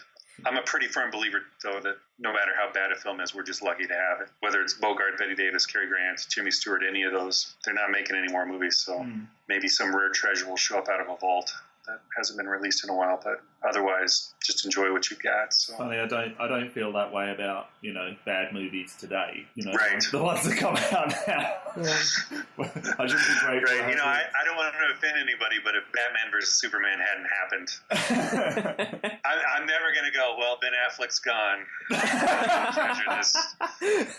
this 2.5-3 hour slogfest that makes no sense at the end. But who knows? Someday, some of my friends and I do play the game of who's the modern day fill in the blank. And so I have my answer, sort of, for the modern day Bogart. I'd be interested to know who you guys think is who's the modern day Bogart, who's the modern day Bette Davis, who's the modern day Jimmy Stewart. Modern day Bogart. Those are big shoes to fill. I guess we kind of blew them up, don't we, in retrospect? Yeah. DiCaprio? No, he doesn't have that authority that Bogart had. All right, you have to give us yours first. You have to. This is how he disagrees. He just makes me feel bad. The easy one. Jimmy Stewart's the Tom Hanks for me. Yeah. Tom Hanks, I think one day will be looked back on and everybody will go, that guy's an icon. That's funny you say that. In my notes for Rear Window, I really wanted to say Tom Hanks is the modern day equivalent of James Stewart. Absolutely. Good call. Not Christopher Reeves? No. No. The made for fake? Yeah, and Daryl Hannah is the Grace Kelly. Oh, that was a rough one. I remember being so excited. I don't know how I got myself so excited. About the TV movie. Women, I think it's a little easier. I think Meryl Streep and Glenn Close and some of those will be you know, people will be rewatching their stuff forever. Bogart's the one, though, I've never gotten a real satisfying response for. I've heard people say George Clooney, and I'm kind of like, yeah, okay. I don't think he's ever had his Casablanca moment yet, where, you know, he did something so iconic it'll live forever. And I don't know if it counts or not, because he's borderline into that era too. But, you know, somebody like Clint Eastwood, especially in the States, is, I think, already at a status that he's going to be an icon, regardless of how crazy his politics get towards the end. So.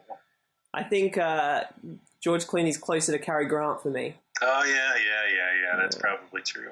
But Bogart, I don't really know that there is one like him. I've gotten criticism for saying Liam Neeson occasionally strikes me as a Bogart type. Oh, yeah. He's definitely come nowhere near the career yet. No. But We might have to just put it out for our listeners. They can comment on who they think is the modern-day Bogart. Jason, it's been such a pleasure. Thank you so much. And anytime. We'll look out for the Bogie Film Affair podcast as well, because I really did like it.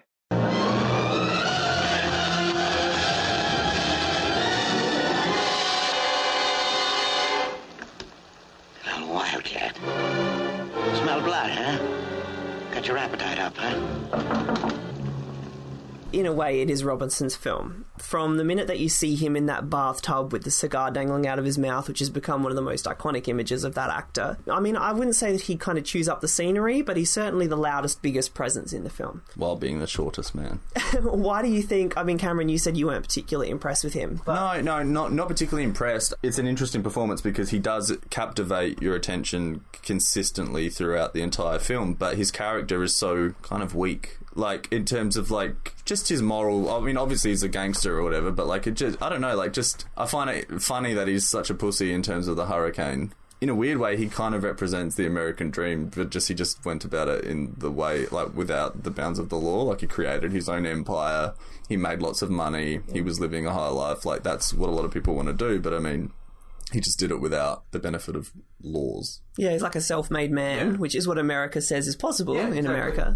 But he also, shoots and kills people, so I don't... And, he's a complete sadist in this film. I like that. I think also he has, at this point, he's been kicked out of America and he's trying to get back. So he's obviously got a plan to get back, which I guess is why he's not so overt about a lot of what he does. I mean, what is he, money counterfeiter? Used to run a lot of stuff during the Prohibition era. Yeah, well, look, he was once at the very top of the criminal pecking order in America, and now he's an illegal alien. He can't even really set foot in America. Key Largo kind of acts as this bridge between where he wants to get and where he is. And this counterfeit money scheme that he's waiting to be collected, that's just off the shore, it's his ticket back. At least that's how he sees it. I think what makes him so fascinating in this film is that he's so desperate. He needs this deal to go through. He's not just someone who's living high off the hog anymore. He's got to claw his way back. And that vulnerability makes him desperate and more terrifying because you don't know what he will do. You just know he will do anything. It's his shot at the life he subsequently lost. What are you smiling at me for, Damien? Off the hog. Is that a thing? I've never heard that in my life. I saw your smile straight away when that escaped Luke's lips. That's interesting, yeah. Okay, that's a new one. Yeah. High on the hog, high off the hog. High off the hog. Listeners, write in. Let me know if I've just coined a new phrase. But look, he's a sadist with an enormous imperative, and that makes him capable of anything. The other thing that's great about Robinson is how he treats Gay, his girlfriend. Gay Dawn, is it? Cameron has just laughed. Her name's Gay. Oh, no, I wasn't laughing at that. I was just laughing at the fact that, like, it's great that he treats her so bad. We haven't really spoken about her scene. So apparently when she asked Huston how she should play her character, he said, "You're the kind of drunken dame whose elbows are always a little too big, your voice is a little too loud, you're a little too polite, you're very sad, very resigned."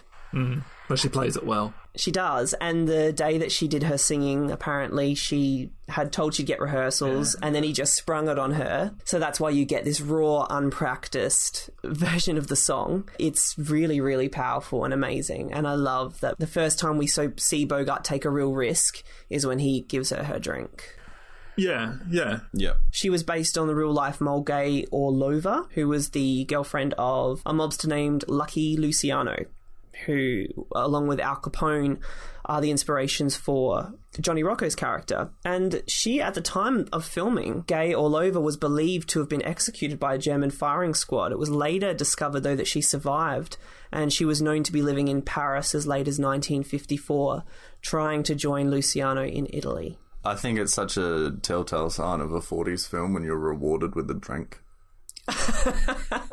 But she has the shakes so badly, you feel really like, oh my god, give this poor bitch a drink. No, I was like, give her two, but like I just think it's funny. It's like I'm the good guy. Here's your drink. You're like desperate for her to get one. I know. And how long he holds on. A lesser film would have had Edward G. Robinson's character stop her halfway through it, but he makes her do it because he's a sadist. And he needs it, and like the fact they keep cutting to those close-ups of the mobsters going, this is shit, and it keeps going, and it's a lot. So much of acting is showing vulnerability, and that's probably one of the most vulnerable scenes I've probably seen in a long time. So you thought she gave the best performance in the movie?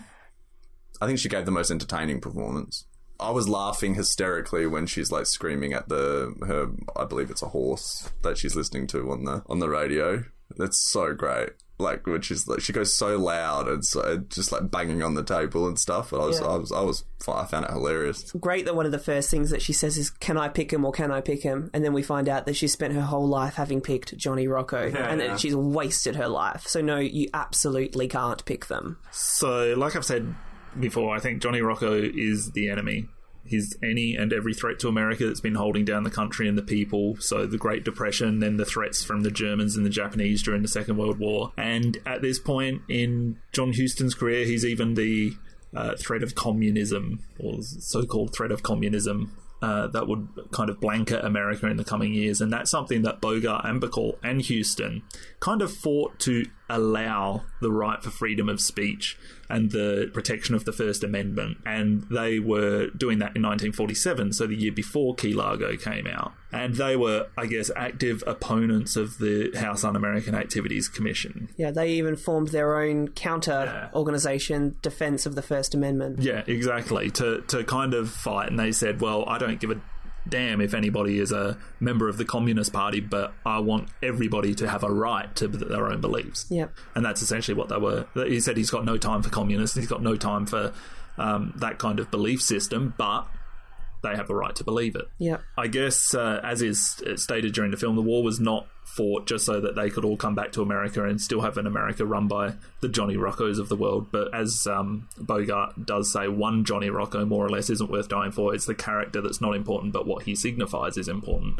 And so that's why I feel like it's just such an analogy for something so much greater, a lot of this movie, and especially that character. Edward G. Robinson was an outspoken critic of fascism and Nazi Germany, and so his role in Key Largo was probably something personal to him as well. And he'd been playing a gangster for so long in the 1930s, throughout the 1930s, and then he was in so many of the major noir films in the 1940s, in Double Indemnity, The Woman in the Window and Scarlet Street by Fritz Lang, and The Stranger by Orson Welles. And so each of those four movies, he was essentially the victim, or at least a good guy. And so it's not until Key Largo that we get this interesting combination of the Robinson noir with the typecast Robinson gangster.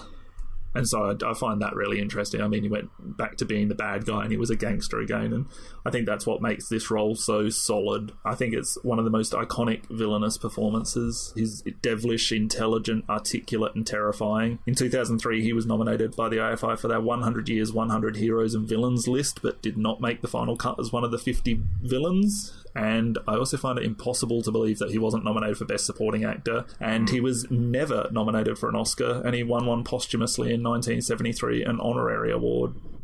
Oh, a lot of good that does him. He's just sitting in his grave going, thank you. I thought another interesting element to his character is how he responds to McLeod's like passive aggression. You know, how he's constantly sort of indicting him, but acting as if he's doing it through this sort of like thinly veiled sense of admiration. Like he goes, no, Rocco does it this way because Rocco blah blah blah. And I love how he just like I don't know how to play this. Like he's just like, what the fuck is your thing? I think that's a great scene in the movie when Frank is saying, oh, Johnny Rocco, he was one of the greats. Yeah, I love that. And I love the fact that everyone knows exactly what he's saying. He's not really on his side. He doesn't really love him. I mean, I think that's a big tip off, that he knows what he's doing the whole way. Yeah, for sure. Exactly right. But I just love the fact that Rocco's, he just can't do any, like, he can't process anything that isn't, like, hitting with the sledgehammer. Like, he's kind of like, what are you, you know what I mean? Like, you can tell he's a little bit confused, even though it's, like, so obvious that it's... I like that he can't say anything without putting C at the end. We're going downstairs, see? That's like the classic noir thing there, I reckon. So the guy who's, his character's name is Edward Toots Bass. I think they call him Toots. And he was played by an actor, Harry Lewis. He's the guy that is reading the comics and is always laughing inappropriately. I love his character. Yeah. He apparently on set was John Huston's scapegoat. So John Huston would just agitate him, really make demands of him, make him feel like he wasn't doing good enough, push him. And he ended up being quite memorable in the film. It ended up being really the only memorable thing that Glad you didn't say that, he ended up killing himself 2 years later. No, he didn't. I don't care. He died in a hurricane, though. He didn't really. The other thing that I thought was really interesting was the whole geography of the Florida Keys. I got obsessed with this. Like, I watched a 45-minute documentary on the building of the overseas highway. You actually watched that documentary you sent me? 45 minutes of it, yeah, I did. I'll be honest with you, it's so interesting. but the metaphor of the idea of that these things are the last beacon of America, you know, like, and the fact that it's sort of just joined together by a fine line, I think is really interesting and kind of speaks a little bit to larger themes in the film about they're holding on to American values, but by the skin of their teeth a little bit. Yeah. I just found it really interesting, like, and the person who built the highway was just a millionaire that just wanted to do something. He wasn't for the government. He funded it through his own money. I think it was $35 million in 1906. And then he went through all this thing, and then that got destroyed by a hurricane. The railroad got $35 million in 1906. Yeah, it's... Yeah. No. Yep. Really? Yep. And it's interesting that area is really prone to hurricanes. I think there were 2 hurricanes in 1948 when Key Largo was released. It's a great metaphor, not only because it represents, as you say, like holding on to the vestiges of American values, but also it acts as this access point for Rocco to get back into America. So, you know, it's perfect setting for this film. And Leslie Brill, who we interviewed in his book, he says that it's almost as prominent a protagonist as Bogart in the film. You can't separate the location from the film. The only reason he had to shoot this on the soundstage is because Sierra Madre ran so much over budget, and Warner said he couldn't shoot it on location. And they used footage from a Ronald Reagan movie for the storm. But some of that surely has to be models as well. I thought there was a couple of shots that I thought this is possibly models, but it was such good model work. Yeah, I would say that some of it was, yeah. Because it was too clear to be stock footage. Well, I guess all of the stuff with the hotel would be. The interesting part about the bridge, because I'm just apparently an architect fan now. So it's based on that September 2 hurricane of 1935, a lot of what's, you know, based around it, and obviously that's the one that Temple speaks about in the film. Yeah, it's mentioned. And he says, I think he mentions 800 deaths, but the real estimation is between 400 and 600, so they kind of bloated it for the film. Who cares? Well, 400 or 600 wasn't good enough. It needed to be 800. It needed to be 800, yeah. But what's really interesting is about a lot of those deaths that occurred were World War I veterans who were put on this thing called the Civilian Conservation Corps, which was, a lot of World War I vets were protesting to get a very peaceful protest to try and get their retirement early. Their retirement fund, like I think it was $1 for every day spent overseas and $1 for every day spent back home, but it would only get paid out in 1940 something. So it was $1 a day. $1 a day for, yeah, but both like away from home and at home is what I'm saying as well. So $1 a day wherever you were. Yeah, cheers. But I just thought that was interesting. Is that a lot of, like, that hurricane that hit, and, like, a lot of those deaths were World War I veterans. So I think that's a really interesting kind of and sad, and really, really sad, because they were given jobs purely as a form of payment to do this huge thing. Well, there were no gangsters in the play originally, I don't think. No, they were Mexican bandidos, which are gangsters, just with burritos.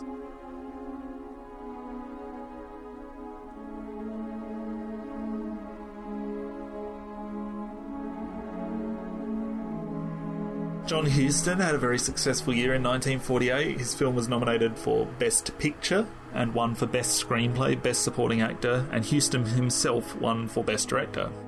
Of course, this was all for Treasure of the Sierra Madre. Key Largo was nominated and won in Best Supporting Actress for Claire Trevor. Best Picture that year went to Laurence Olivier's Hamlet. And the other nominees along with Sierra Madre were Johnny Belinda, The Snake Pit starring Olivia de Havilland, and The Red Shoes from Powell and Pressburger. So I guess it's not surprising, given that set of nominees, that Key Largo didn't receive as much recognition as it possibly could have, especially given that John Huston's other film was so well received. The top grossing film of 1948 was The Red Shoes with $5 million. Sierra Madre came in 4th with $4.31 million, and Key Largo came in 12th with $3.29 million. And Huston's Sierra Madre, as we said, was shot on location, had gone over budget at an estimated cost of $3 million, and then it did recoup that cost, but not as much as they probably hoped. So Jack Warner insisted that Key Largo be shot on a soundstage. The exterior storm scenes were from the Ronald Reagan movie Night Unto Night. So the budget was able to be kept pretty low, and the combination of Bogart, Bacall and Robinson, as well as a pretty interesting, captivating, enthralling story, made this a commercially viable venture. And contemporary reviews are pretty difficult to come by for films from the 1940s, but Key Largo holds a 97% fresh rating on Rotten Tomatoes.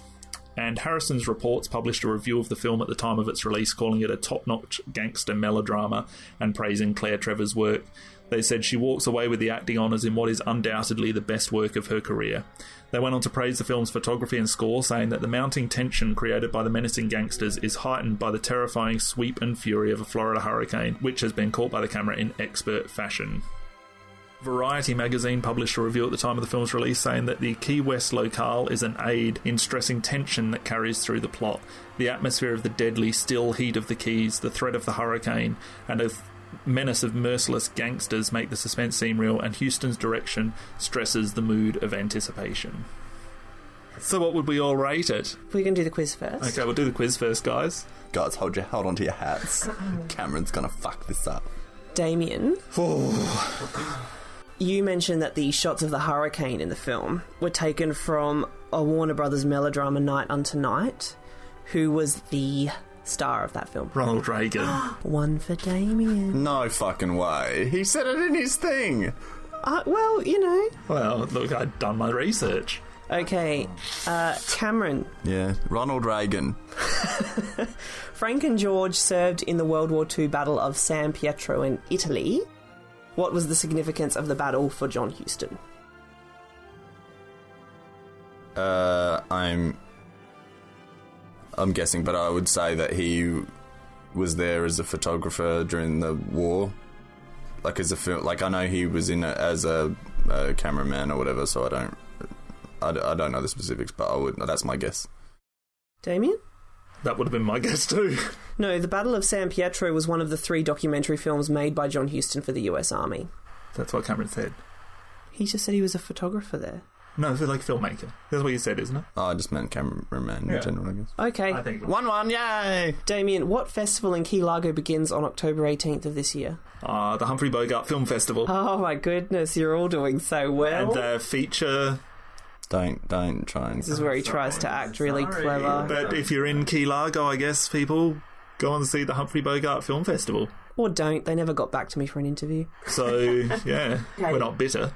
Cameron, name the 2 gangsters upon which the character of Johnny Rocco is based. Okay, Al Capone and Lucille Ball. Something Luciano or something? Yeah, Lucky Luciano. Yeah, that's it, yeah. Damien, what is the name of the song that Gay Dawn sings for a glass of scotch? Moaning Low. Moaning Low. Moaning Low.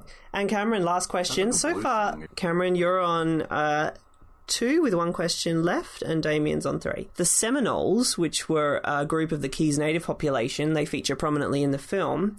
What distinguishes them in terms of the screen credits?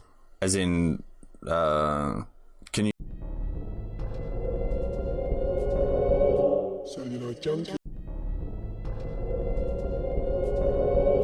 Celluloid Junkie.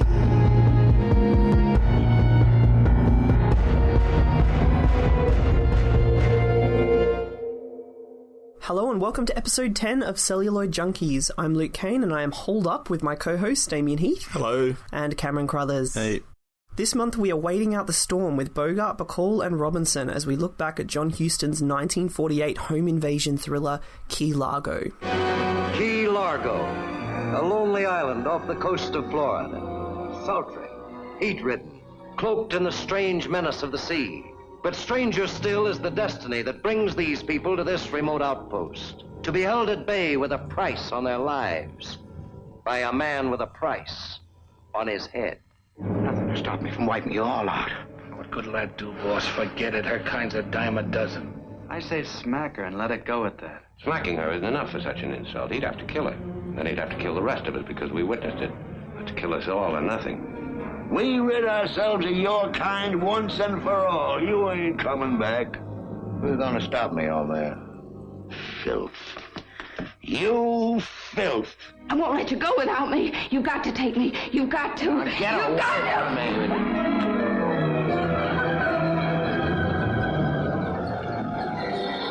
Little wildcat.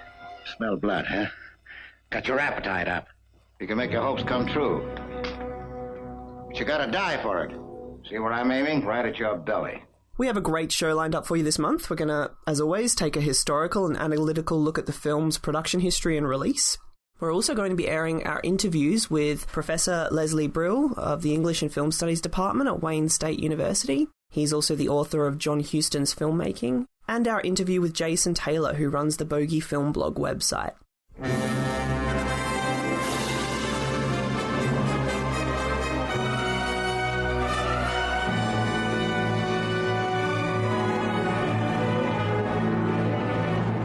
In 1939, Maxwell Anderson's new play Key Largo had its world premiere. In it, a war deserter visiting the family of a fallen comrade is taken hostage in a hotel by a gang of thugs and is given a chance to sacrificially redeem himself. It was a smash hit, lasting 105 performances. Producer Jerry Wall bought the rights to the play and convinced John Huston to direct it. As Huston worked with screenwriter Richard Brooks to adapt the play, he found himself growing frustrated.